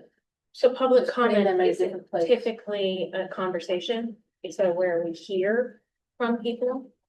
And we can go back and gather information, is for us to know what's going on. To have a discussion, it is something that should be on the agenda. You let it be a little bit more open today because it was a very passionate topic. But that was a choice. It is not typical that public comment becomes a discussion. It is not a public forum. Maybe we should look at how to. Or every meeting is. I don't want to be here until midnight. Yeah, no, I I don't said my mean- piece, okay? Okay, at this moment, can I have a motion to enter into non-public Yeah, I'll make a motion non-public. under A? Can I have a second? Jamie? Teague says yes, thank you. Chris? Yes. Krista? Yes. Karen? Karen, yes. Steve? Yes. Sarah? Yes. Alyssa, yes. You need the entire leadership team? Yeah, I think that's. Okay. Thank you.